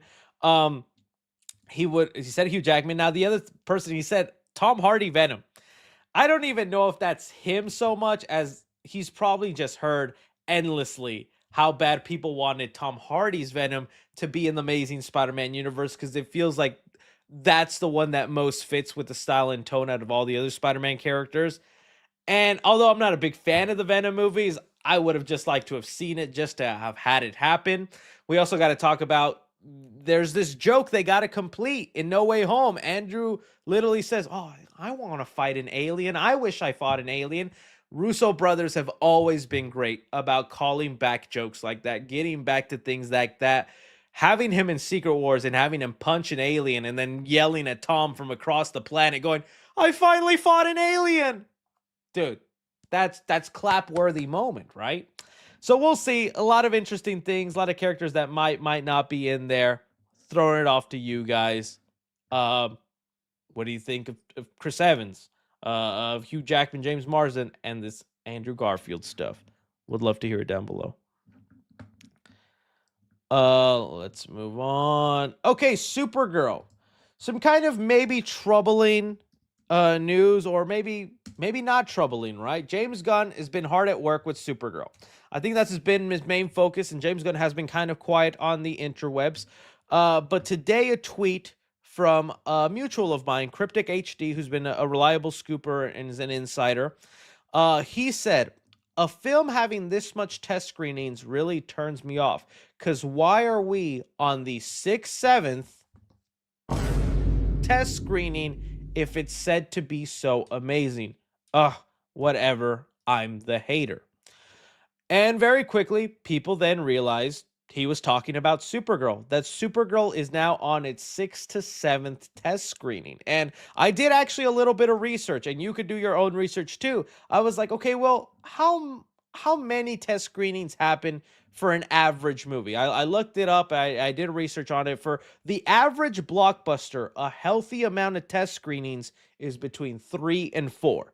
3 and 4 is usually a mark of like, okay, that's all we needed. We got the little bugs and kinks out of the way, some audience feedback, and we tweak the movie to a way where it'll work, right? And I believe, let me see if I screenshotted some of this. Let me see.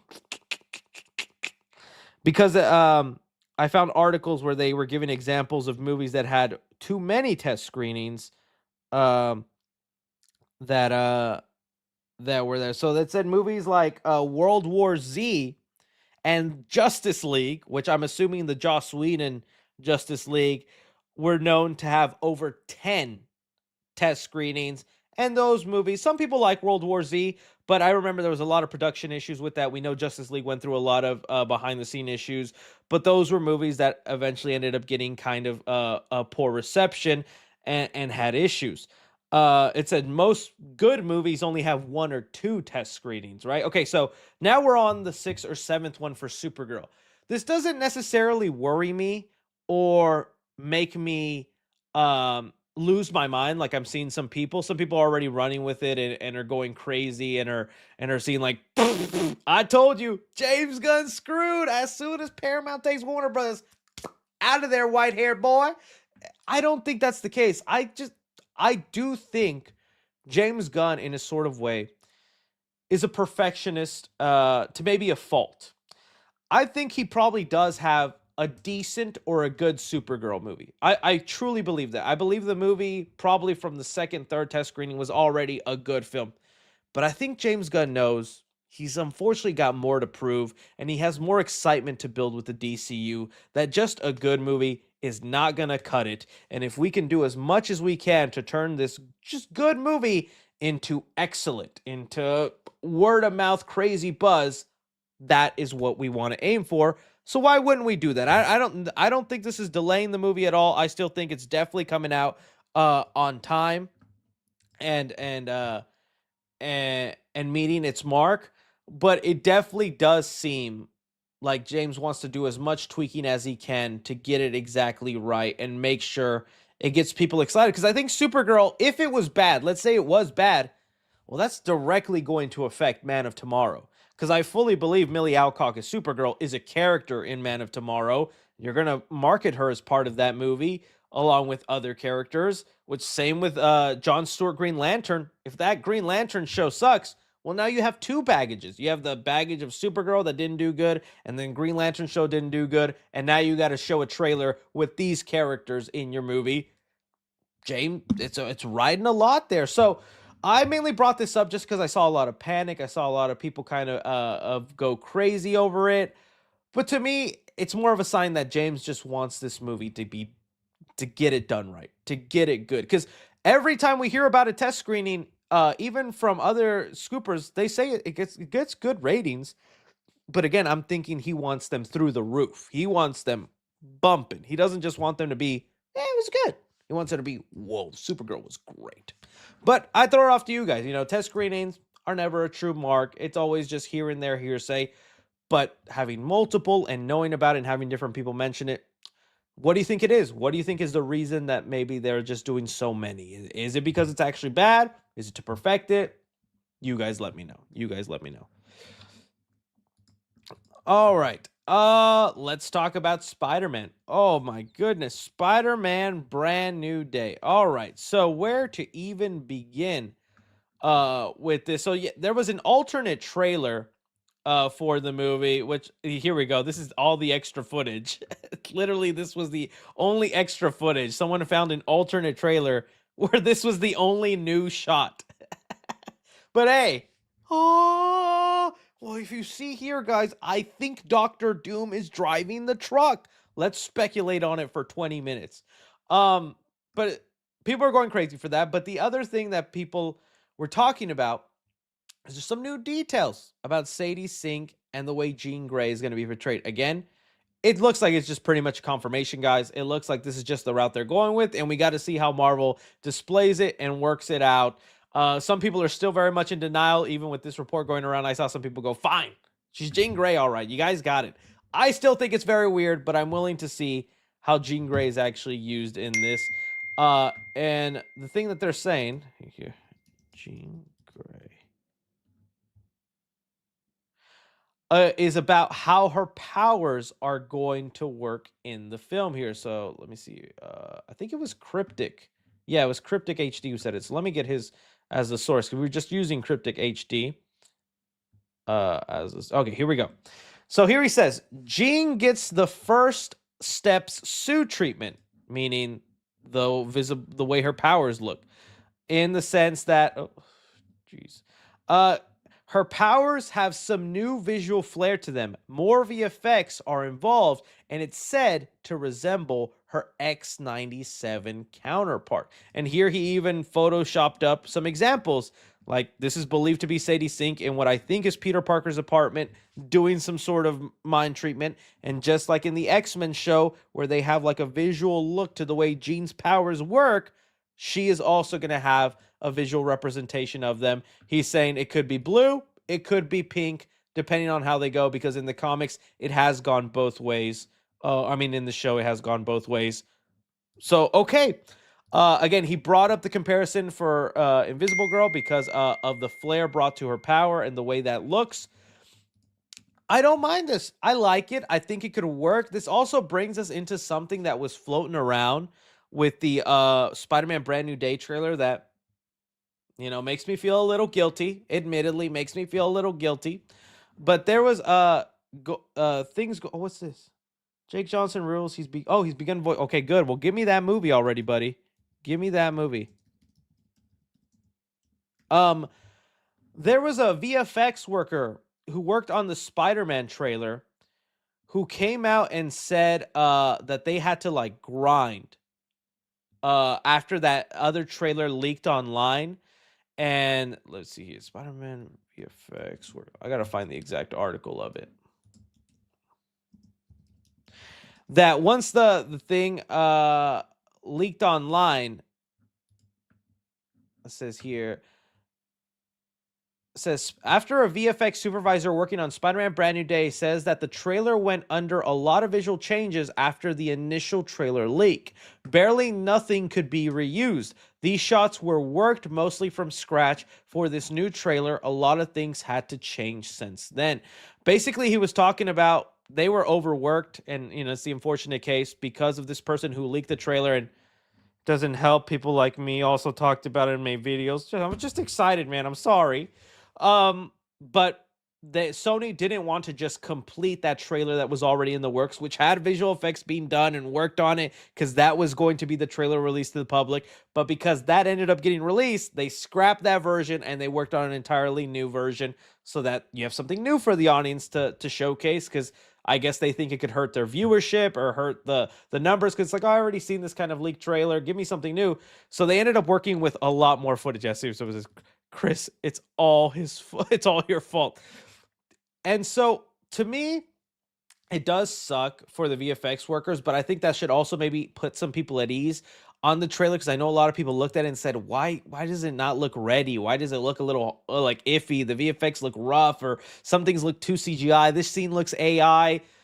It was made on a time crunch, and they did the best they could with trying to get it made. And now we see why it took 3 months from the leaked trailer till we got a new one, because they started from scratch on a brand new trailer, right?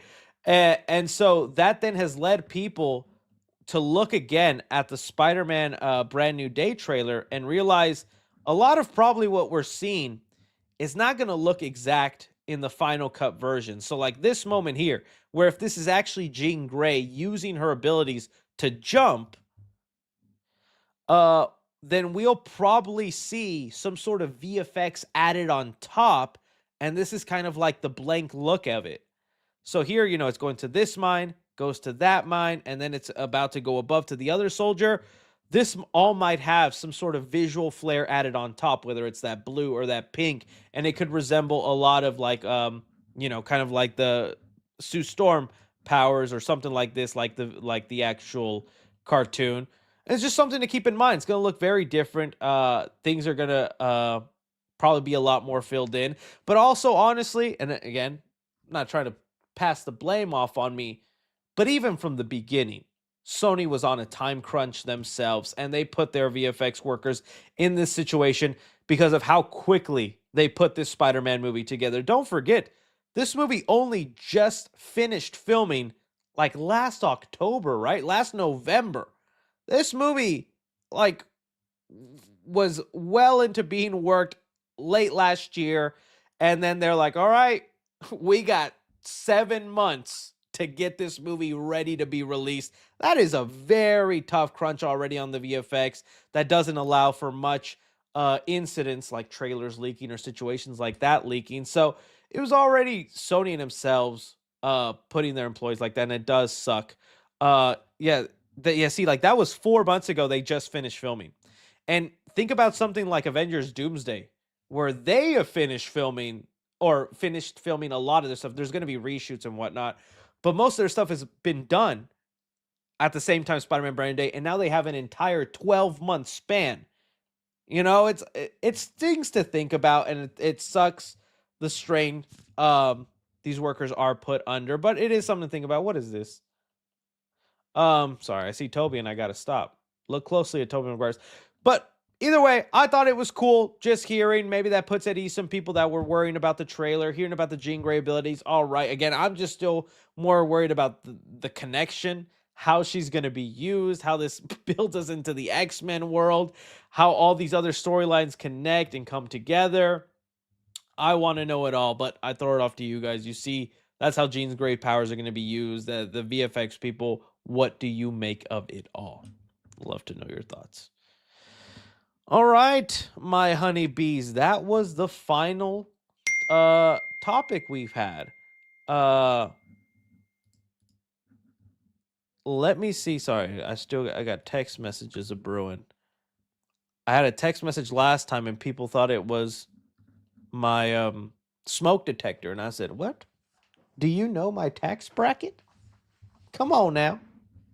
I used to have one in my house all the time. It would lullaby me to sleep. Not no more." Cinema Sins collab.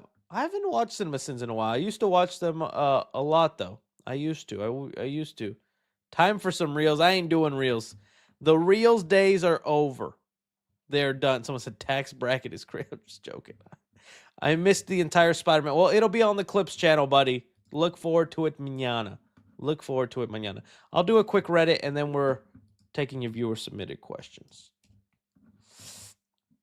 All right, it says, just want to clear something up. This is not Marlon Wayans in this scene. This is Brad, his nephew, Brenda's son, and parody of Chad from Scream 5 and 6. He will be played by Greg Wayans, hence why he is sitting with DEI, who is supposed to be Mindy. Oh. So then what, they CGI'd out Marlon Wayans?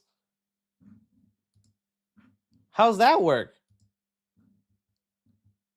Interesting. Okay. Super Smash Bros.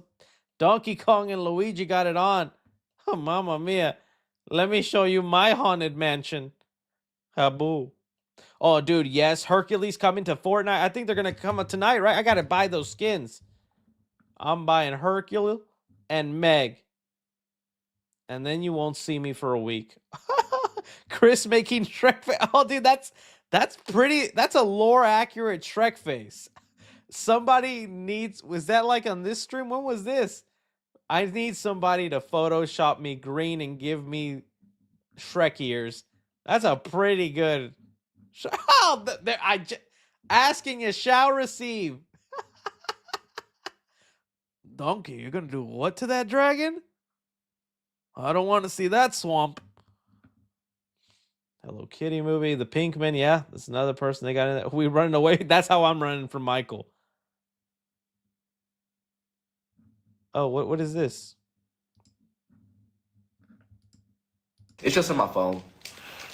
Can we see a potential 3C Films and Straw Hat Goofy collab? Hell yeah, I'm down. Yeah. Ask him if he's down and we can make something happen. I'm down. Next time I'm in LA, Straw Hat, we'll do something. I like Straw Hat. He works hard. He grinds a lot. Oh Lord, that's just me in 2 years, guys. Hey guys, Today on 3C Live. Oh, dude, he died, the principal? Dang. R.I.P., man. R.I.P., Mr. Strickland. Okay. There we go. What it says? Bro forgot to read the name. What it said?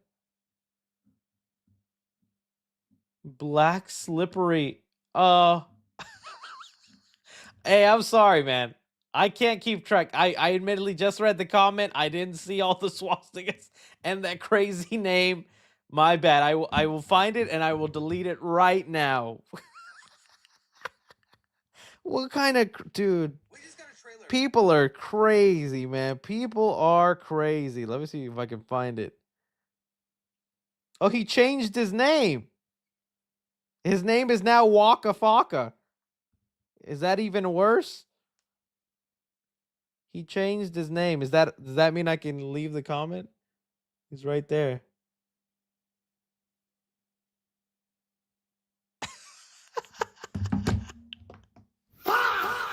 Oh, craziness.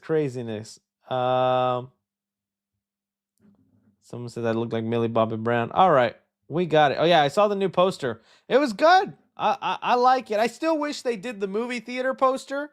Maybe they're saving that one for closer to release. I really hope they recreate the movie theater poster. That's just an iconic poster. How do you not recreate that? But this was fine. And it's a good play on the floating head poster because they're literally floating heads, but they're Halloween masks for sale. They're already introducing some of the names here. So like, Megan is called Mean Girl. This is Short Legs instead of Long Legs. And the Squid Games, his name is Blunt Force. Kind of a play on Blunt Force. And he's, you get it. Yeah, it was a nice poster. I still hope they recreate the, no, oh my goodness. Oh my, okay. AI Schlapp. Superman is lucky. That's his cousin. I mean, who hasn't, right?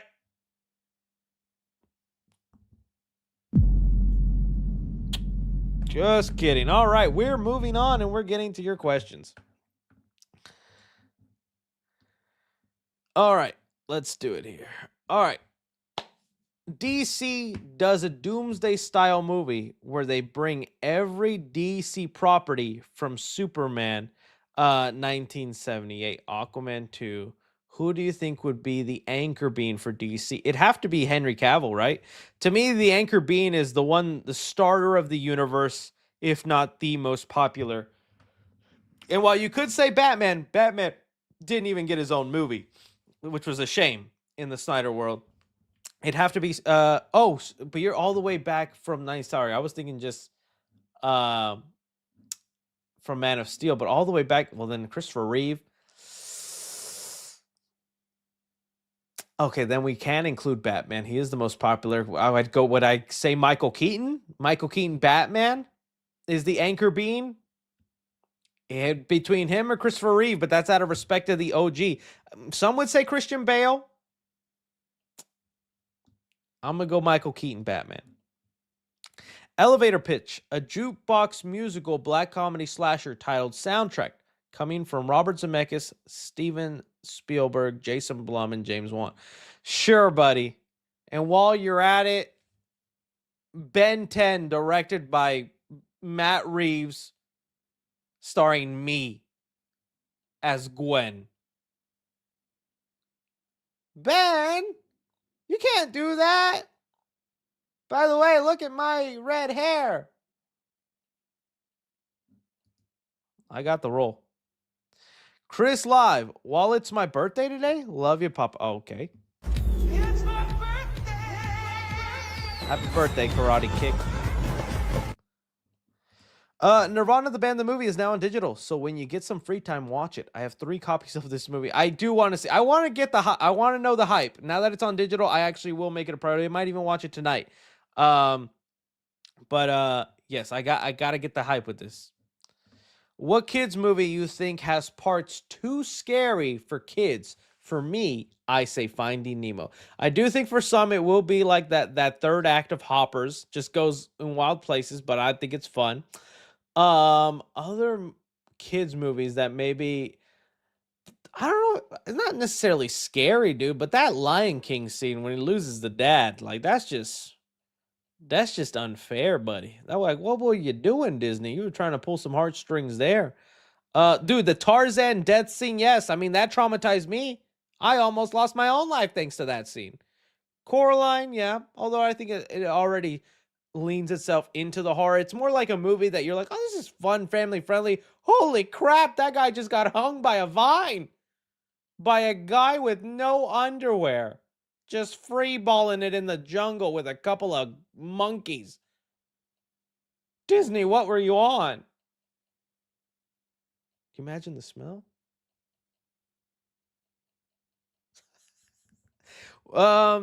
Good stuff. The Incredibles, I don't know what scene in The Incredibles is scary. Like there's definitely an intense scene, but as far as like scaring a kid, I don't know if they'd get scared like the if you're talking about the plane sequence, yeah, maybe for an adult, but I don't think it's for a kid.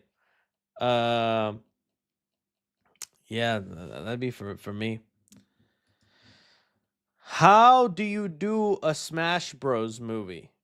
See, that's my question too. It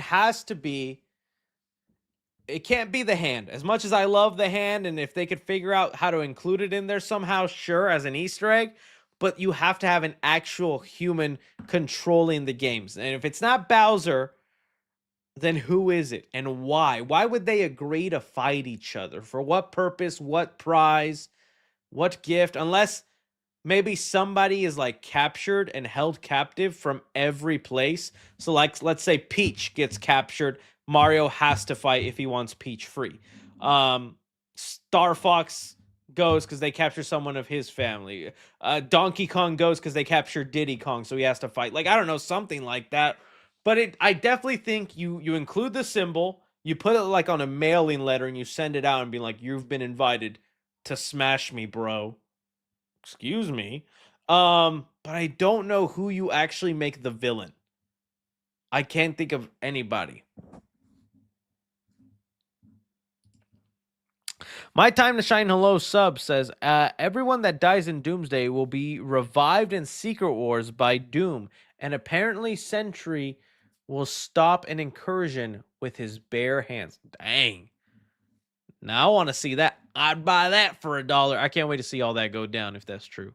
And I wonder why Doom would resurrect them. Because he believes himself the hero. He's not necessarily trying to kill people. He's trying to save the multiverse. But by saving it, he's all one planet and I'm the ruler. Okay.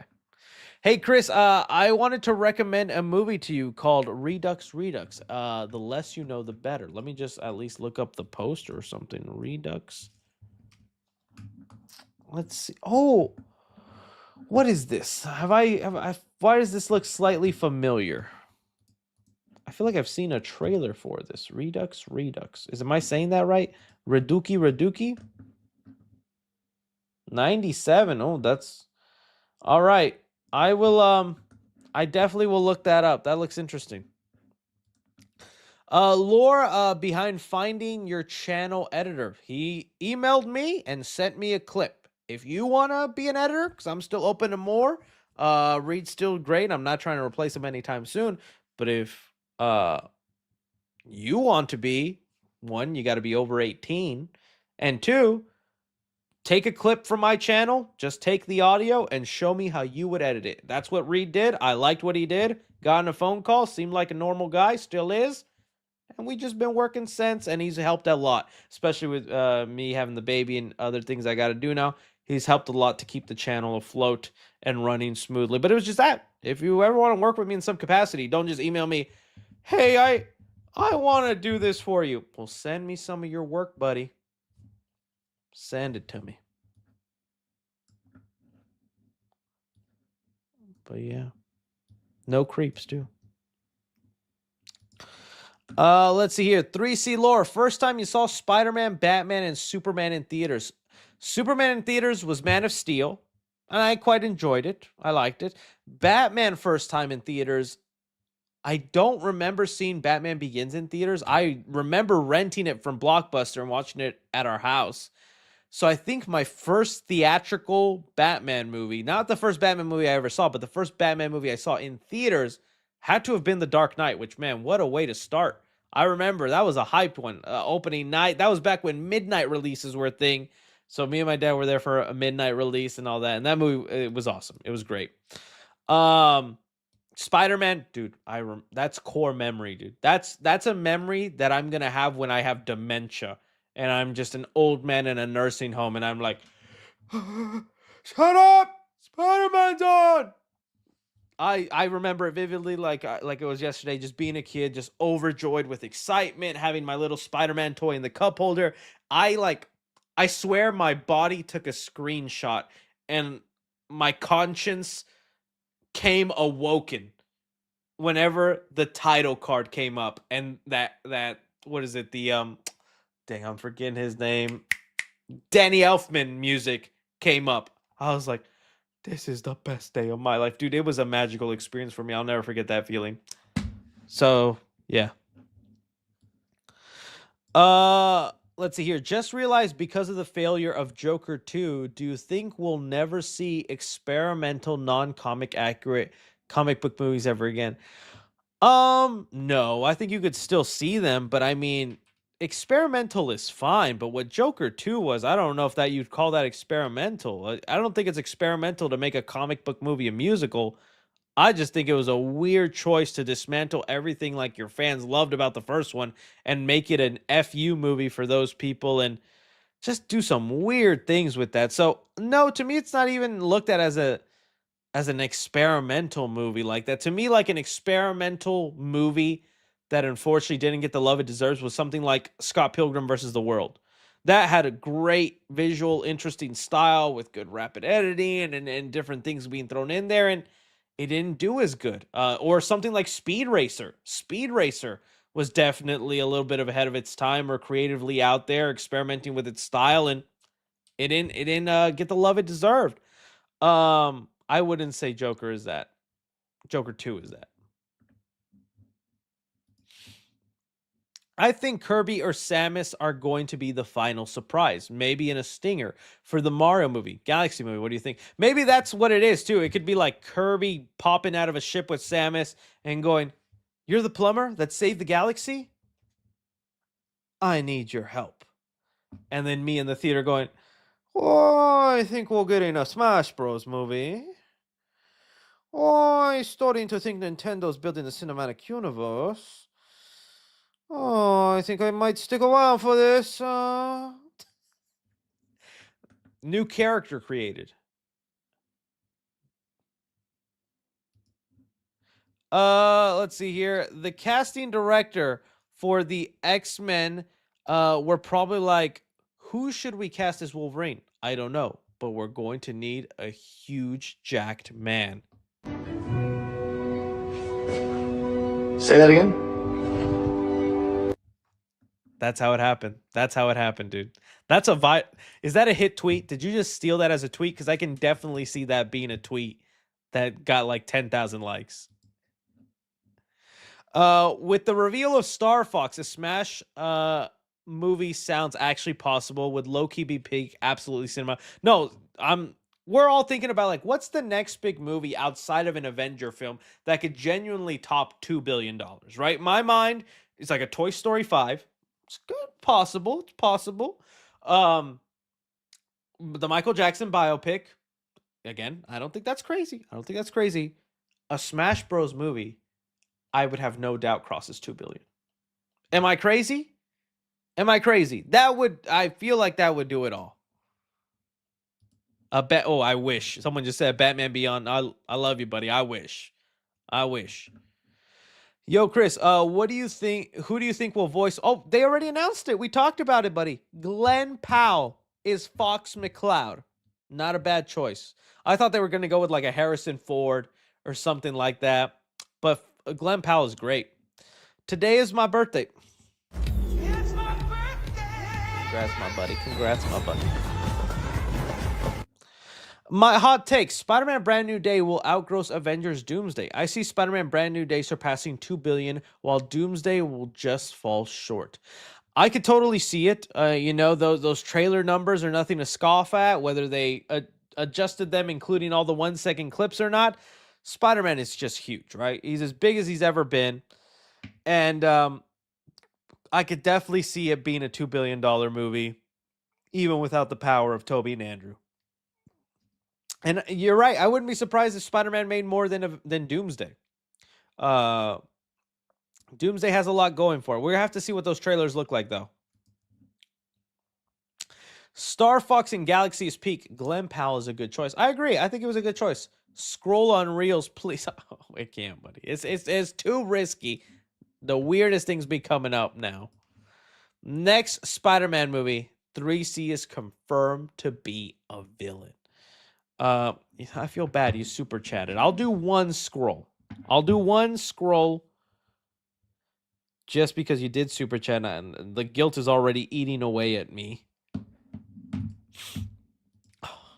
The things I do for love. It's a Courage the Cowardly Dog reference there. Those who know. Because I explained it. All right. Let's go, fam. Again, I can't control the volume of Reels, so it might be a little loud. Apologies for anything that may come up. 'Tis not my algorithm. 'Tis just what happens. Okay.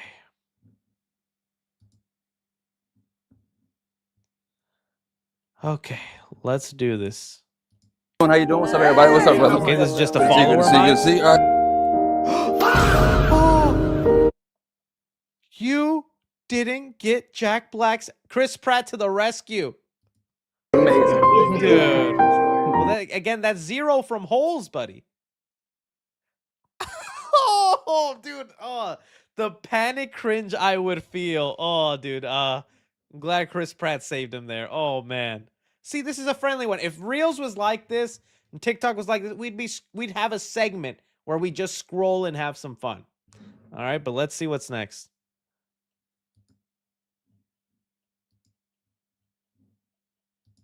Hungry. You didn't even touch your chicken nuggets this morning. There was no fucking ketchup, and you know I love my sauce. What are you acting like a little bitch for? You're the bitch for not giving me sauce. All right. Hilarious. Good stuff there.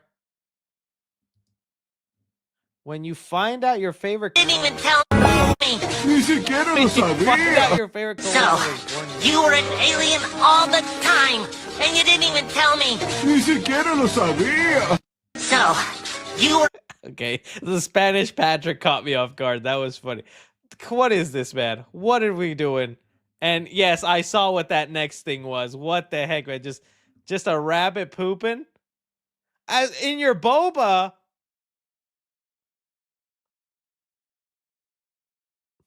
I mean, if it tastes good, right? When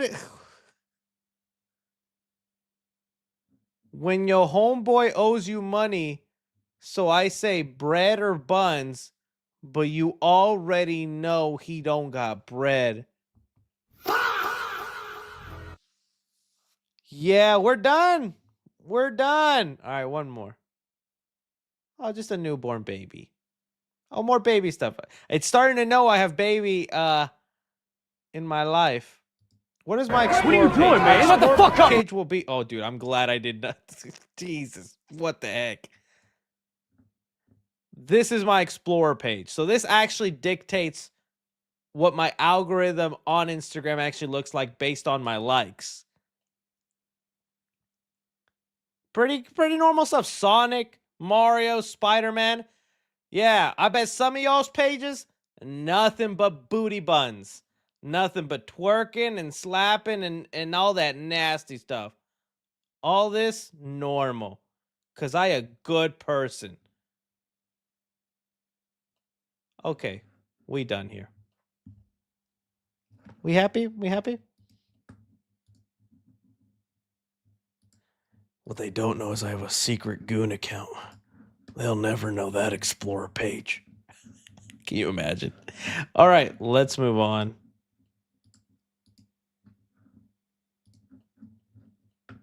All right. Thank you. So now if you want to see Reels, minimum $10 super chat. And only once per stream. That's now the requirement for me, risking almost losing the channel. Because I'm telling you, sometimes the borderline corn pops up, and YouTube will definitely be like, yeah, that's it with you, buddy. If I'm risking the honey, you got to provide me a bee. Does that analogy make sense? No, but it does to me, all right? Next Spider-Man movie, 3C is confirmed to be a villain.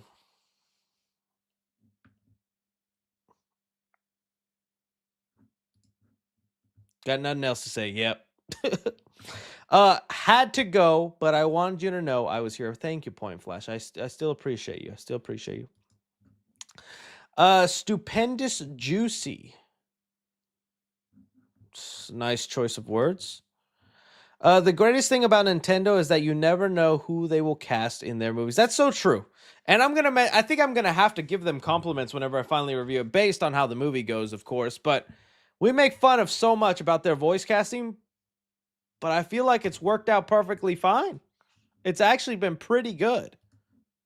Are you planning to review Invincible Season 4 after the season has finished? I want to hear your thoughts on Season 4 so far, now that 4 episodes out. Okay, I will give you my thoughts. I don't know if you're going to like them. That's actually not that bad. Episode 1 and 3, pretty good. I'm like locked into the story. I'm loving that episode where it was the backstory of Omni-Man and the Viltrumite planet, and how they all got killed off, and Omni-Man's struggle on whether to help and not to help, and finding all the weapons and creatures that could be used to fight Viltrumites. Loving all that. I'm digging the things going on with Mark and Eve, and the reveal at the end of the last episode, what that means. But what I was not a fan of was episode 4. What was that Buns episode, dude? I sat there. I ordered DoorDash. I put my child to sleep. And I said, Invincible time. And I did this gesture too. I said, Invincible time. Oh, it's gonna be good. I'm gonna see something. Hey, last episode that Alan the alien was clapping blue cheeks and I was cheering for him. I said, no, Omni-Man, take that pillow out of your ear and you listen to that, because it's a privilege to hear that once a week. Thank you, Amazon Prime and Jeff Bezos, for providing me Invincible content on the daily, even if it is a little unfair. And then we ended up in hell. And then we saw demons. And then we had a character that speaks in the most Elmo nephotic way. Nephotic isn't even a word. I just made that up right now, but that is the anger I'm listening to. Demon need Mark help. I'm gonna tell you extremely long backstory by using word one at a time. Long time ago, we had plan. Plan no go good. And I'm just supposed to sit there and listen to this and go, oh, hell is real and it's not as bad as you think, and demon have freaking Kris Jenner face. Brilliant, Invincible, brilliant. I hated episode 4, dude. I thought it was just buns.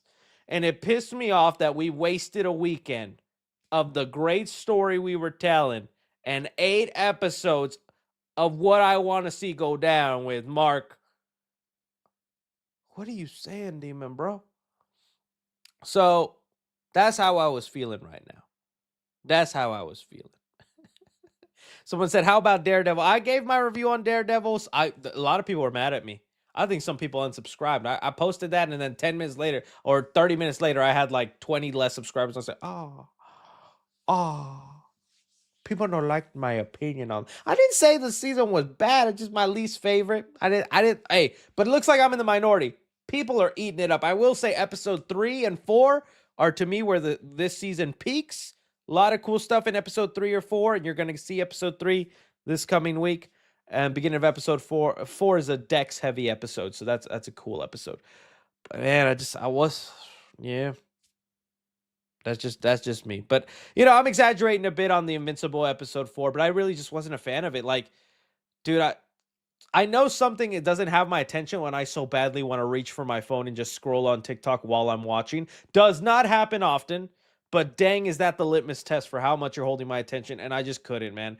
I wanted to be intrigued with the backstory and the things going on with this world, but picking that character to give that much dialogue and it was also an episode where I was so bored and disconnected from, I really noticed the bad animation. Dude, they were free falling Spy Kids 2 style, and Mark was just moving his mouth. But bro was a PNG just moving 5 minutes, just not a single other thing was moving. I don't know. That's just me. I will forever stay subscribed, 3C. Thank you, RB Night Debt. I appreciate people like you. Let's see here. Hey, Chris, I've been absent, just been busy studying on graphic design. Hey, man, wait, if you got any graphic design you want to throw 3C's way, I'll compensate you. I'll help you, buddy. I'd love to see what you got. Good luck with that, man. Thank you for stopping by.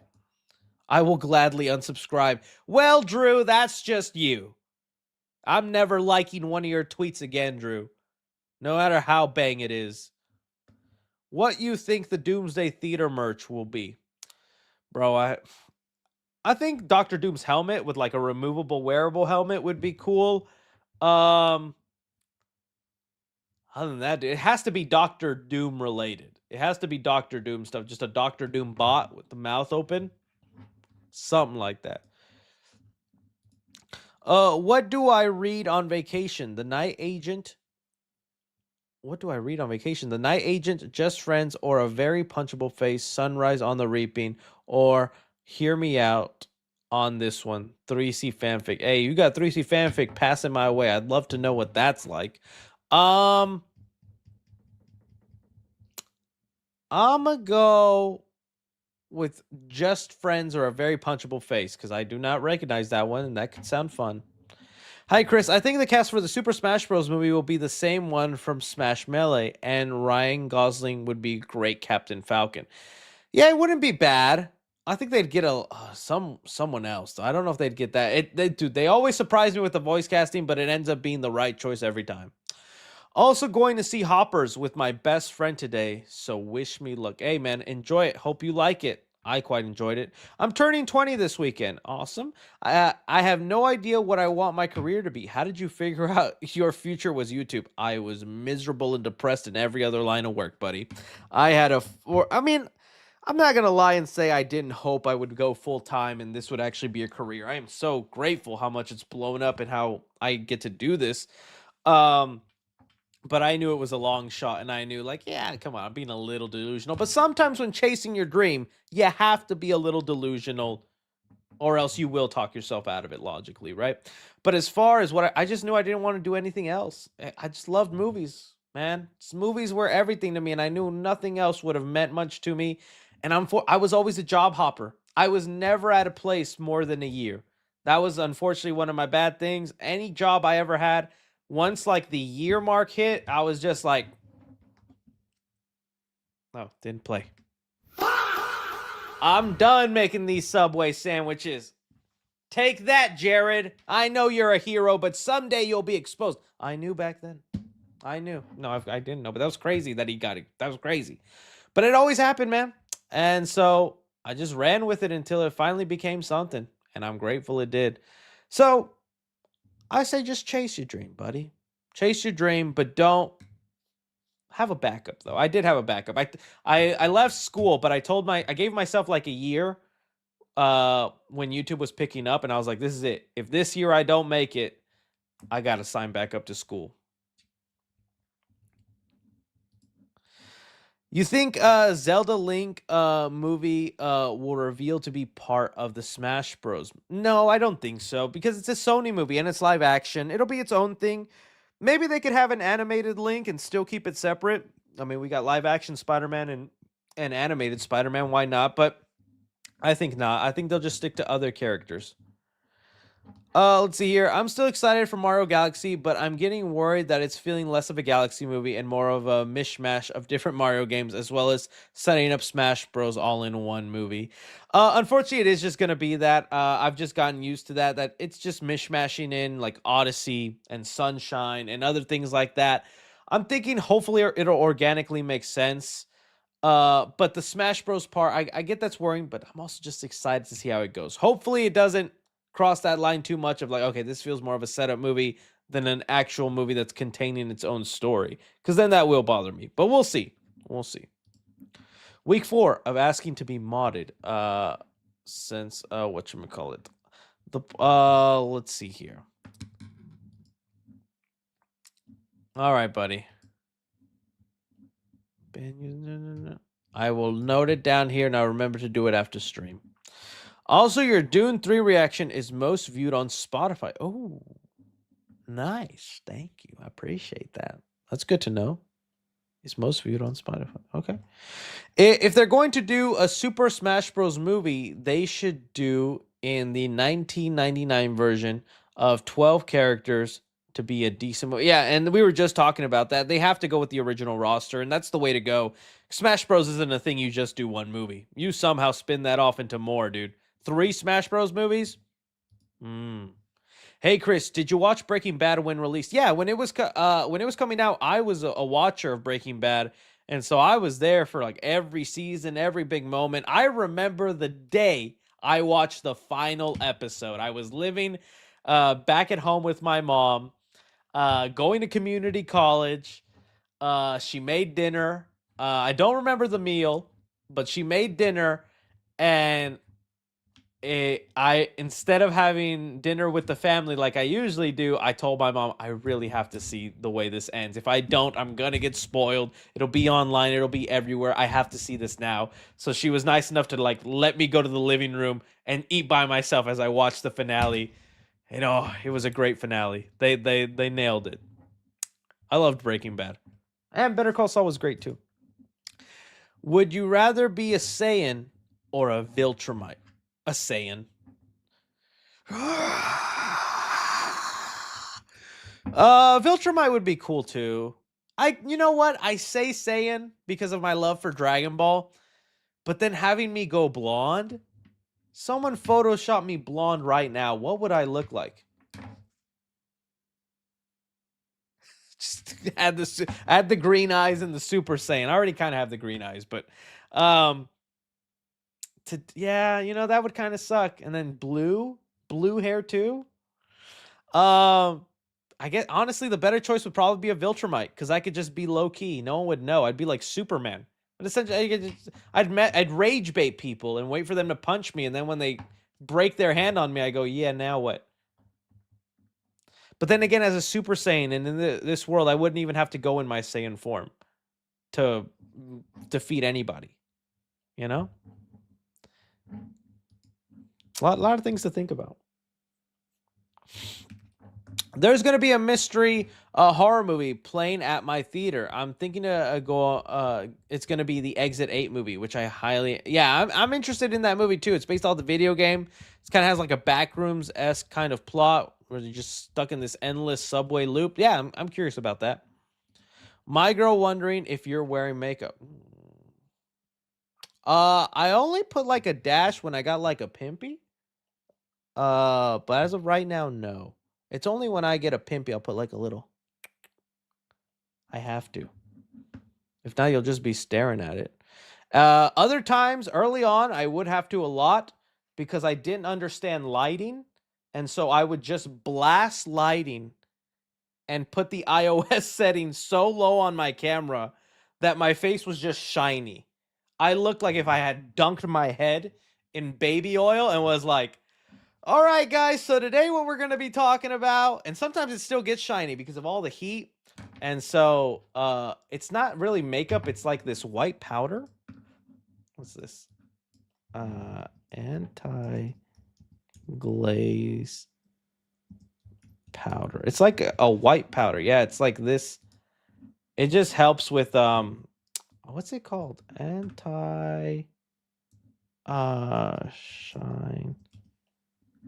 There we go. It's like this. It's just like this little white powder. Just so your face isn't so shiny on camera. Hey, you guys to do it, man. All the stars do it, man. Someone said glaze. Bro puts the glaze on them. Out of all Nintendo properties, I want Star Fox. Please, everyone listen to the podcast. 6 minutes. A 6-minute podcast? Okay. I gotta check it out. I haven't looked up on it, man. For all I know, you could be AIing me to say the most evil things. Let's see here. Anti-glaze maxing. Chris doing whiteface. Okay, guys. Let's see here. They should just call this movie Mario Galaxy Dawn of Smash. I understood that reference. Whose voice do you hear when reading Spider-Man comics? You would think I'd say Toby or Andrew, but I'm pretty sure it's the Spectacular Spider-Man voice. To me, it's become the Spectacular Spider-Man voice. If not, it's the 90s Spider-Man voice, which I know I should know their names and give them all the love I should. But those are the either or voices when I read comics. I just feel like they fit best. Josh Keaton, there you go. Those are the ones that like fit best for me.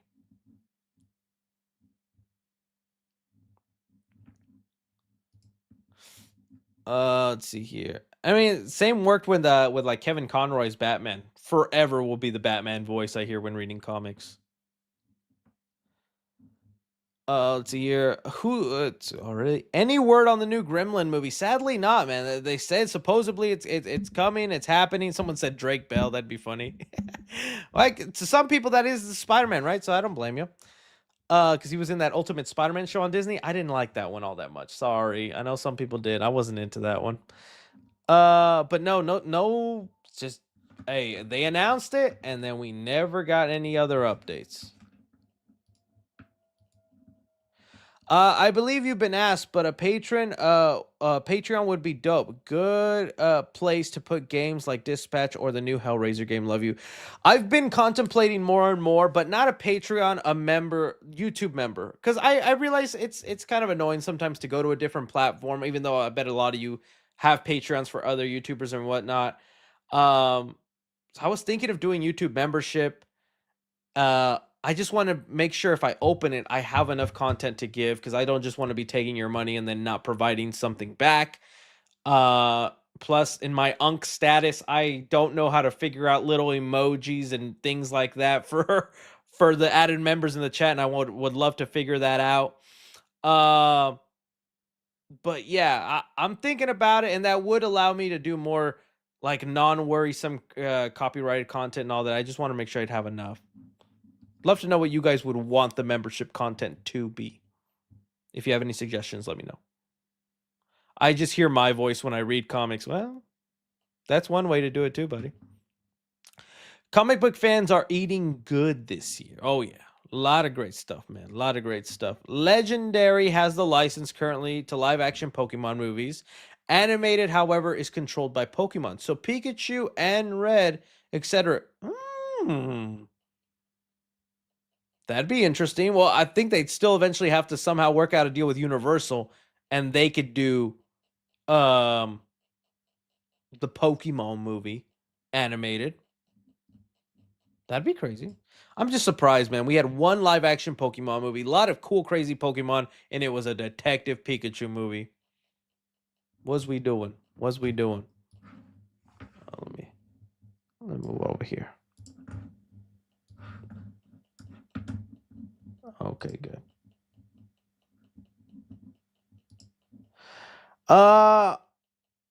In my honest opinion, existed for Mario Galaxy. Excited, I guess, for Mario Galaxy. I rented a theater. I'm having a stroke. Charathis, do you want to see in the movie? Who's your main in Smash? My wife. Oh, Smash Bros. No, I'm just kidding. It's okay, but dude, the amount of times I type something and I think I'm so cohesive and right. In fact, that's probably why I don't tweet as much. I can't tell you how many times I write a tweet, I write a text.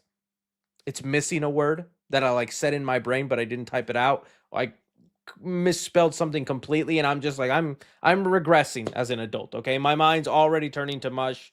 I do not blame you for this. I am excited for Mario Galaxy 2. That's awesome you rented a theater for it. My main in Smash is Donkey Kong. Donkey Kong is my main, and I am a lethal donkey. Hit that clap. or his little spin move. I do that one. I like when he pounds the ground. That's a good one. Donkey Kong will always be my main. If someone else wants to copy or steal Donkey Kong for me, because I am a no duplicate player, if someone else takes Donkey Kong, fine. Yoshi, I do all right with Yoshi, but I'm nowhere as good as with Donkey Kong.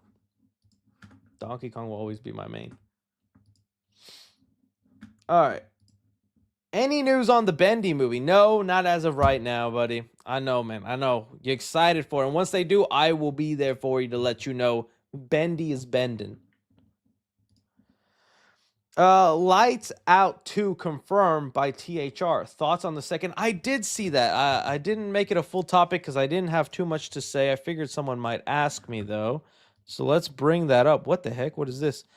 I want to hear your theories about Doomstark. What do you guys think his connection? Okay. Well, how about you tell us, Cryptic? Jeez. Hate that guy. Just kidding, Cryptic. Lights Out 2. Okay, here it says, a sequel to Lights Out was announced a week after the original film's release in 2016, but nothing ever came out of it. Director of Sandberg now says the follow-up is unlikely to happen. It's been 9 years. Well, that was in March. They just announced it now. That was in March of last year, and today they confirmed it. Works at New Line. Connor Osborne Micheal will write the sequel in the first movie from director David F. Sandberg, a supernatural entity. Okay. I don't think David F. Sandberg will probably come back to direct it. I think he's moving on to other things, which is good for him.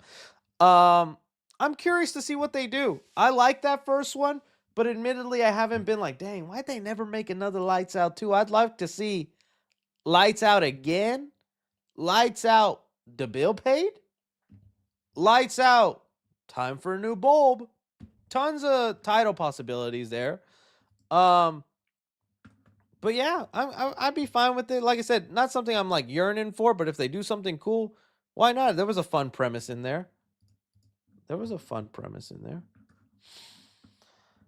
Do you think Bad Bunny will be in? No, there will be no El Muerto anymore. It's funny that was a period in time in Sony, but no, I don't think there's an El Muerto. That'd be hilarious though, dude. Can you imagine? They actually have him as part of the montage of like villains that Spider-Man had fought over the 4 years. That'd be hilarious. I just got a kidney transplant. Can he get a shoot? I'm thinking we figured out the source of your typing, buddy. That kidney, dyslexic. I think they scammed you. I think you got a discount kidney, buddy. Top 5 slashers. Oh, okay. Number 1 to me is Freddy Krueger. Freddy Krueger every day, all day. Then I go Mikey. I used to not be that big on Michael Myers, admittedly, but I've grown more of respect for him, and now I understand the history that he really did start a lot of the slasher genre, or popularized it, not start it. Texas Chainsaw was before. And obviously also Psycho, but still, Michael is responsible for a lot of the slashers we get. Then, see, this is where because people would then expect me to go Friday 13th or maybe Leatherface.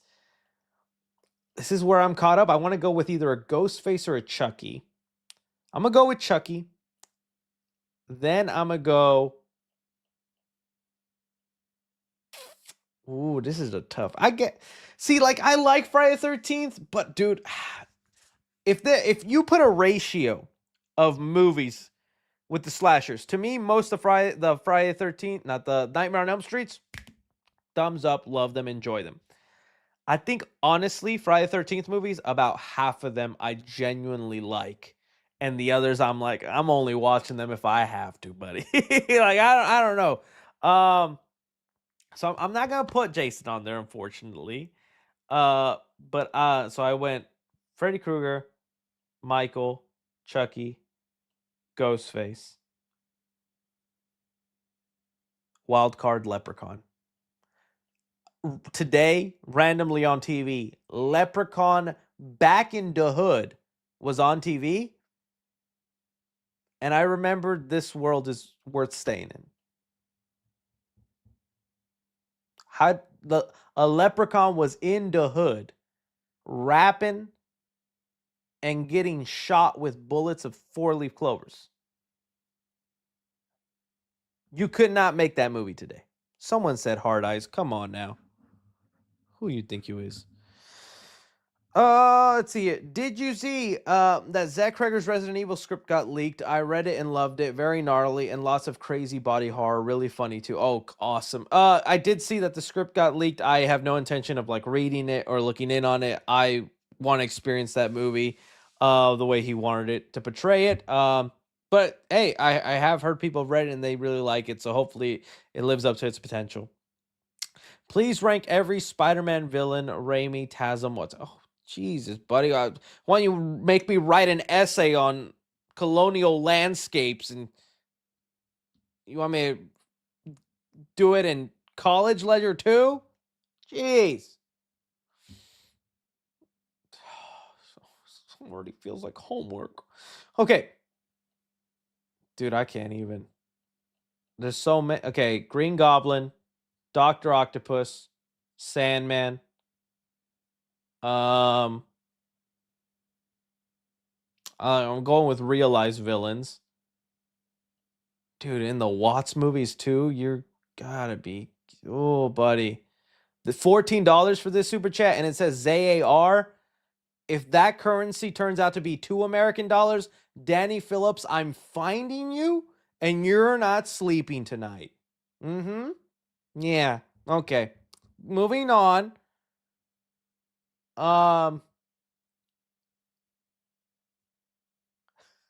Vulture. I'm doing one more and that's it, buddy. That's where we end it. See, like, I'll do top 5 and bottom 5, and then you just figure out the middle from there. I liked Mysterio. I thought Mysterio was actually cool. I didn't mind the drones. How else were the pyrotechnics and visual effects going to go on? I thought that was actually kind of cool. Okay, bottom ones. Topher Grace Venom. I know it just was not the right way to go with Venom. It just really wasn't. Then I'll go Goblin Jr., Harry Osborn. No, come on now. Paul Giamatti Rhino. Because what is that, dude? You wasted an Oscar-worthy actor in that role 10 seconds at the end of your movie. No. Come on. Dane DeHaan Goblin could have been cool, but they just did not do enough to actually fully realize that. And then I'm going... Someone said it's 82 cents. This super chat is 82 cents. Danny? I'm going to throw some dirt in your eye. That's hilarious. I'm just kidding, Danny. I'm grateful of the support, buddy. I'm just joking around. That's the list you're getting from me right now, buddy. That's the thing I have to sit down, fully expect. If this was the John Campy show, he would just be like, I'm not doing that. That's not what I do here. Next super chat. How do you think Brand New Day ends? Do I have the movie? Do I have the script? I don't think so. What the heck? Can I buy a game either? Yes, you can buy a game. You can go to the store and get one, dude. Either Wolverine or Lego Batman. Just kidding, Campy. You were nice to me. Back to your real question. How do you think Brand New Day ends? Peter better not die, dude. If they got a whole trilogy they got to do. No way. I think it ends. I know nothing. If it's Jean Grey, well, she's giving back the memories to MJ and Ned. But maybe MJ does have a current boyfriend, so that's already an obstacle, and she can't get back with Peter. You know, some people say it'll be Harry Osborn. That'd be a good way to tease the next big thing. Peter doesn't die. Savage Hulk comes back. I would want a tease of the symbiote. If it goes to Scorpion, so be it. That's all I could think of. I don't think he'll get a third trilogy. If they do, it'll be a Miles and Spider-Man trilogy in the way the video game is. Where it'll be like a team-up thing. Where it'll be Peter and Miles leading the movies together. And Peter is now the mentor. I would like to see it as a trilogy. Can I buy you a game, either the Wolverine or Lego Batman, just because you truly are awesome? Oh man, I appreciate the love. You're awesome. You don't have to buy me a game. I will happily buy those. Wolverine game definitely being played on the channel. Lego Batman, I'm debating on how to go about making content for that on the channel. No way they introduce a crossover character and have no plans for a Smash Bros. They definitely testing the waters. Agreed. Yuck. Okay. Thoughts on Stranger Things 85 official trailer? Honestly, I'm just not that thrilled for it. It seems so out there, and it definitely looks like a story that it's like, how is this a random thing that happened in between seasons and no one's talked about or brought up?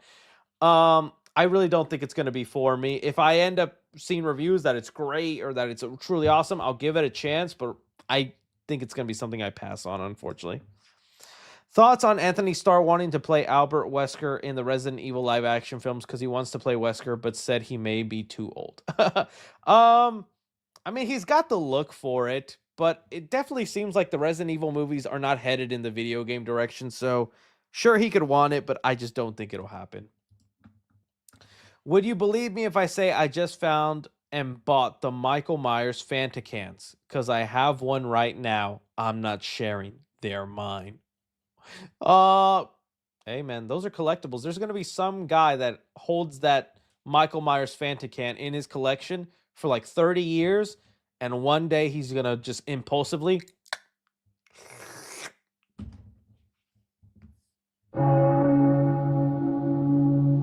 I can't wait to read that on TMZ. Predict the next IP in Fortnite. You can't say Ben 10. Oh, Ben 10 would be nice. Okay, well, they're definitely on a Disney binge. They just did Hercules. That's good. Dude, the Goofy movie. Hey, you gotta do a Goofy movie, right? I would love to give me some Maxley. Powerline outfit with a skateboard and all that. As far as like full-fledged Simpsons kind of thing, it's gotta be with Avengers Doomsday. They gotta plan another Avengers Doomsday type of crossover. That'd be dope. But a Zootopia? Oh, dude, Zootopia map would be dope.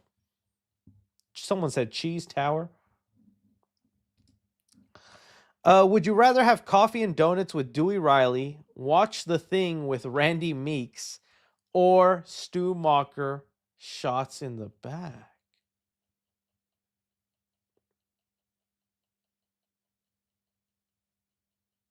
I think it's gonna be the coffee with Dewey. You would think watching The Thing with Randy, I'd be like, well, yeah, right. Unfortunately, as much as I love Randy, I feel like he'd be that annoying person that every 5 minutes into the movie, he'd be like, and you know that was done practically. You know that shot right there, it took 10 days to film. Yeah, right there. Everybody got hypothermia after that. It'd be cool for like 20 minutes, then I'd be like, shut your mouth, Randy. I'm going to be the one to stab you. Use the new you see the new Superman's Spider-Man crossover comic. I've heard of it. I still need to pick it up, but I want to. It looks awesome. Bringing from the pool was binging from the pool wall scene was crazy. Yeah, I agree. If you know, you know. Yeah. Dude, I'm glad you're watching from, dude. I hope you're enjoying it. Season 4 in April. Can't wait, dude. It gets crazier. More reels, Unca. Once per stream, buddy. I appreciate you, though. I appreciate you. The most craziest moment that happened on stream, probably when my butt crack got revealed. If I had to rank it, okay, number 1 was probably doxing my dad. Accidentally putting my dad's phone number. You know what my dad told me? He said one of y'all, which, okay, fine. As long as you're being respectful. One of you guys saved his number and never ended up being blocked by the many people that were like harassing him when I accidentally doxed him. After I announced my son was born, my dad received a text from a fan who saved his number and hit him with, "Congrats on being a grandpa. We love 3C and little 3C." And I was like, that's kind of funny. My dad loved that, though. He thought it was hilarious. Or heartwarming, I should say. But that was nice that one of you guys did that. But that is probably number 1. Number 2 was when my butt crack unfortunately got shown on screen. That's gonna haunt me. The that's about it. I don't think anything. Thankfully, sometimes my impulses and crazy thoughts have not gotten me too in trouble, but I've gotten close. I've gotten close, and I hate that. Someone said when I put the picture of the massage. But yeah, there you go. The Spermageddon trailer was crazy. Oh, oh, that did happen.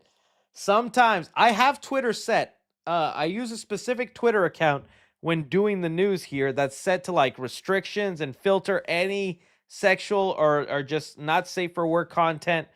Unfortunately, something went wrong when I searched Sydney Sweeney, and we had Sydney Sweeney tatas for like 2 seconds on the stream. It was like a scene from Euphoria, and I was like, oh, well, that just happened. The Chica incident was another one. I searched literally just the words toy Chica, and Google just showed me everything. But yeah, a lot of crazy stuff. A lot of crazy stuff has happened. The end of Oak Street might be a Cloverfield 4. Again, we talked about it. It's nice to think about, and I wouldn't mind if it has some connection, but I think they'll never be able to fully call it that because Paramount are the ones who own the Cloverfield name. Do you think we'll ever see Spider-Man fight Kingpin? And no spoilers, obviously, but what would the setup for that be? I mean, I don't have any spoilers to give you. Even Vincent D'Onofrio has been very vocal on his Twitter account. There is some legal reason why Kingpin can't show up in Spider-Man or the movies. They need to figure that out, but I would love it. I would want it to be what they're setting up right now with a Brand New Day, where Kingpin is just the underground boss, and that there's a hole that needs to be filled in New York in terms of just being the control of all that, and Kingpin just comes in and starts doing that. If not, I like the storyline they were setting up with Kingpin as mayor having to arrest vigilantes. That would have been a great setup, and then he hires other villains to go after Spider-Man and Daredevil, but just looks like we're not going to get that. Godzilla has multiple comic stories right now, 2 concurrent movies, tons of smaller side games and merch. King Kong shows up in the MonsterVerse. Zilla fans freak out. Super toxic fandom. King Kong saved the MonsterVerse. It is crazy to say that they'll hurt you for that one, Nikki. You can't say that. As obviously a big Kong fan, it is crazy to see Kong is the real moneymaker in the MonsterVerse. You can look it up. The King Kong movies, for some reason, make more than the Godzilla movies. Although I understand Godzilla just has more of a wider fan base, a bigger, more respected history. That's fine and all, but yeah, King Kong definitely deserves some love, and I don't mind when he's kind of a central figure in the Versus movies. But yeah, Godzilla's got a lot of cool stuff, and I can't wait to see him in Supernova and see what more stuff they allow him to do. Would you want the Brawl opening to be the post? That would be cool. Just like the symbol on fire. Or just one of the cutscenes from one of the Brawl. The Brawl one was pretty cool. Yeah, you're right. Hey, Chris, if it gets made, would you see a Blood Mirrodin movie? Okay, well, I got to look that up, buddy. Sorry. Is this something I should be aware of?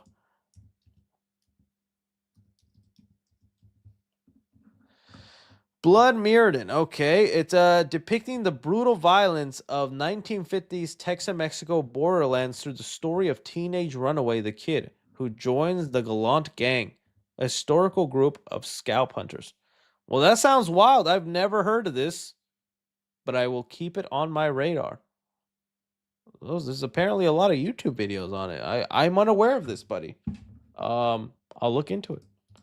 Thoughts on End of Oak Street? Yeah, we talked about it. I'll put a clip on the Clips channel, but dude, I'm just happy to get some sort of cool sci-fi dinosaur movie. I can't wait. Can you review all the Harry Potter movies, please? Yeah, I could look into maybe doing that. I don't know how much of an interest that would be, and honestly, I'm just such a casual fan. I enjoy them. I will say my favorite Harry Potter movies are the first 2. I just like, again, seeing the kids be introduced to the school, the whimsy, and just feel of all that, and them discovering magic is nice.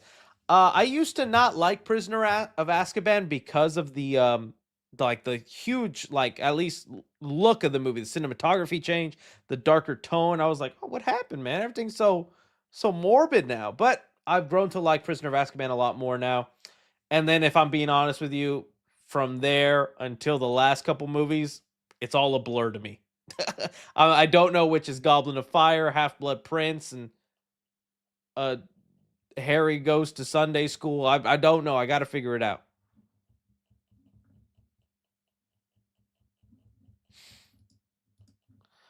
Would you ever wear the Omnitrix? Oh, dude, yes. Who wouldn't wear the Omnitrix, dude? Definitely, dude. Definitely. If they bring in Wario, should he be a villain, anti-hero, or comic relief, and why? I think he should be a villain. He could turn into an anti-hero by the end of it, but I think he's also would be a joke villain, where he's like, yeah, he thinks he's tough, but he's like really not. Just joining now, so not sure how in depth you got with this, but are you disappointed they didn't keep Fox McCloud a secret for the movie, and they are really no surprises in today's movie culture? Yeah, it does suck, and I mean, I can't be like, oh, can't believe they ruin everything when my job is to post a video whenever something big drops or speculate on leaks, right? Like, I'm just as responsible for it, so I have nothing to complain about. But I mean, yeah, it's a lot due to the internet and scoop culture and doing everything for likes and clicks. Not just me, but some people just do it for a tweet. You ain't even making that much money on that, dude. At least me, I can provide for other people. You just doing it for the clout. But it does suck. I hope there's more secrets and surprises, but we'll see. I think, and Nintendo takes feedback kind of seriously. So what they just saw happen now with the Fox McCloud, although it's exciting, and some people did push back, maybe the next movie they'll actually keep some secrets. Also, Dinosaur Disney is one dinosaur I like. Okay, that's good to know. That's good to know. Reboot Nightmare on Elm Street, Ari Aster. Dude, I don't know if I love that or I hate that. I have not really loved an Ari Aster movie probably since Midsummer. I used to not like it all that much, but I've grown fonder of it the more I've marinated with it. But I just was not a fan of Beau is Afraid. He had that other movie that came out. I haven't seen the one he just most recently did with Pedro Pascal. I need to check it out. But I don't know if that'd be a good or bad direction, honestly, to tell you. I'm leaning towards I'd rather see someone else. Hey, Chris, speaking of Spider-Man, do you remember Jamie Foxx Electro mentioned a black Spider-Man to Andrew? I can't wait for them to make a live-action Miles Morales. Who should play him? I still contend whoever ends up being Miles, we don't know him yet. If we do, he's like a little kid that showed up for one scene in the random show or TV show, and he's just not a big star yet. I think Caleb McLaughlin, unfortunately, is just too old. Man's got a beard now. Miles is a little younger. He would have been great, though, a couple years ago. I think whoever Miles Morales ends up being is just someone we don't realize is up and coming yet. But I can't wait to see who it is. I'm sorry for my type. Oh, dude, don't be. Like I said, I'm also a culprit of bad typing. Thoughts on TADC Episode 9 coming to theaters? The Adventures of Dick Coconut.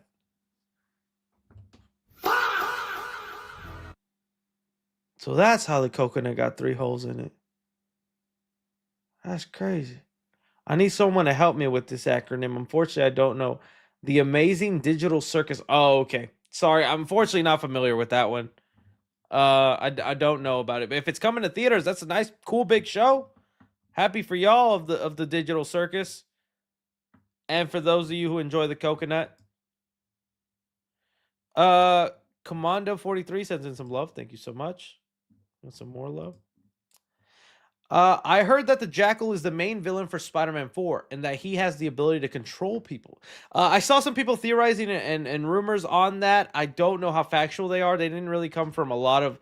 I did see like someone, a scooper I trust, say that it's possible that it looks like it's the Jackal, but the part on him being a villain that controls people, that was from someone I don't trust all that much. So we'll see. That'd be crazy. Again, Spider-Man Brand New Day is just more and more making me go, what is this? Jackal, Scorpion, Jean Grey, Punisher, Hulk, Man Spider. What are we in for? I hope it's good. I hope it's all good in the end. When is the Mario vlog? Good question, my friend. In fact, I have something here off to the side. You'll see me unbox that in the video. It was almost ready to go and finishing it up, and then McDonald's had to announce their collab. So now this weekend, I'm trying to figure out how to include the McDonald's part of the Mario merch hunt into the video, because that just started yesterday. And unfortunately, my lady used to be my camera person when doing the vlogs, but she has to take care of the baby. So now I have to find either a friend or a relative that's willing to film me in public in a Mario costume. So that's the last part of the vlog I need, is just the McDonald's part. I'm betting by Monday it will go live. By Monday it should go live. Thank you for all you... Oh, dude, stop it. Preston, I like that profile pic. That's a good one, too. I love your faces. That was the final super chat. Thank you guys so much. Y'all are amazing people. Be good to one another. Stay safe out there. Look out for more great content on the channel. Love all you guys do. Stay good out there. And we'll keep on a chucking. Love your faces, guys. Have a wonderful night.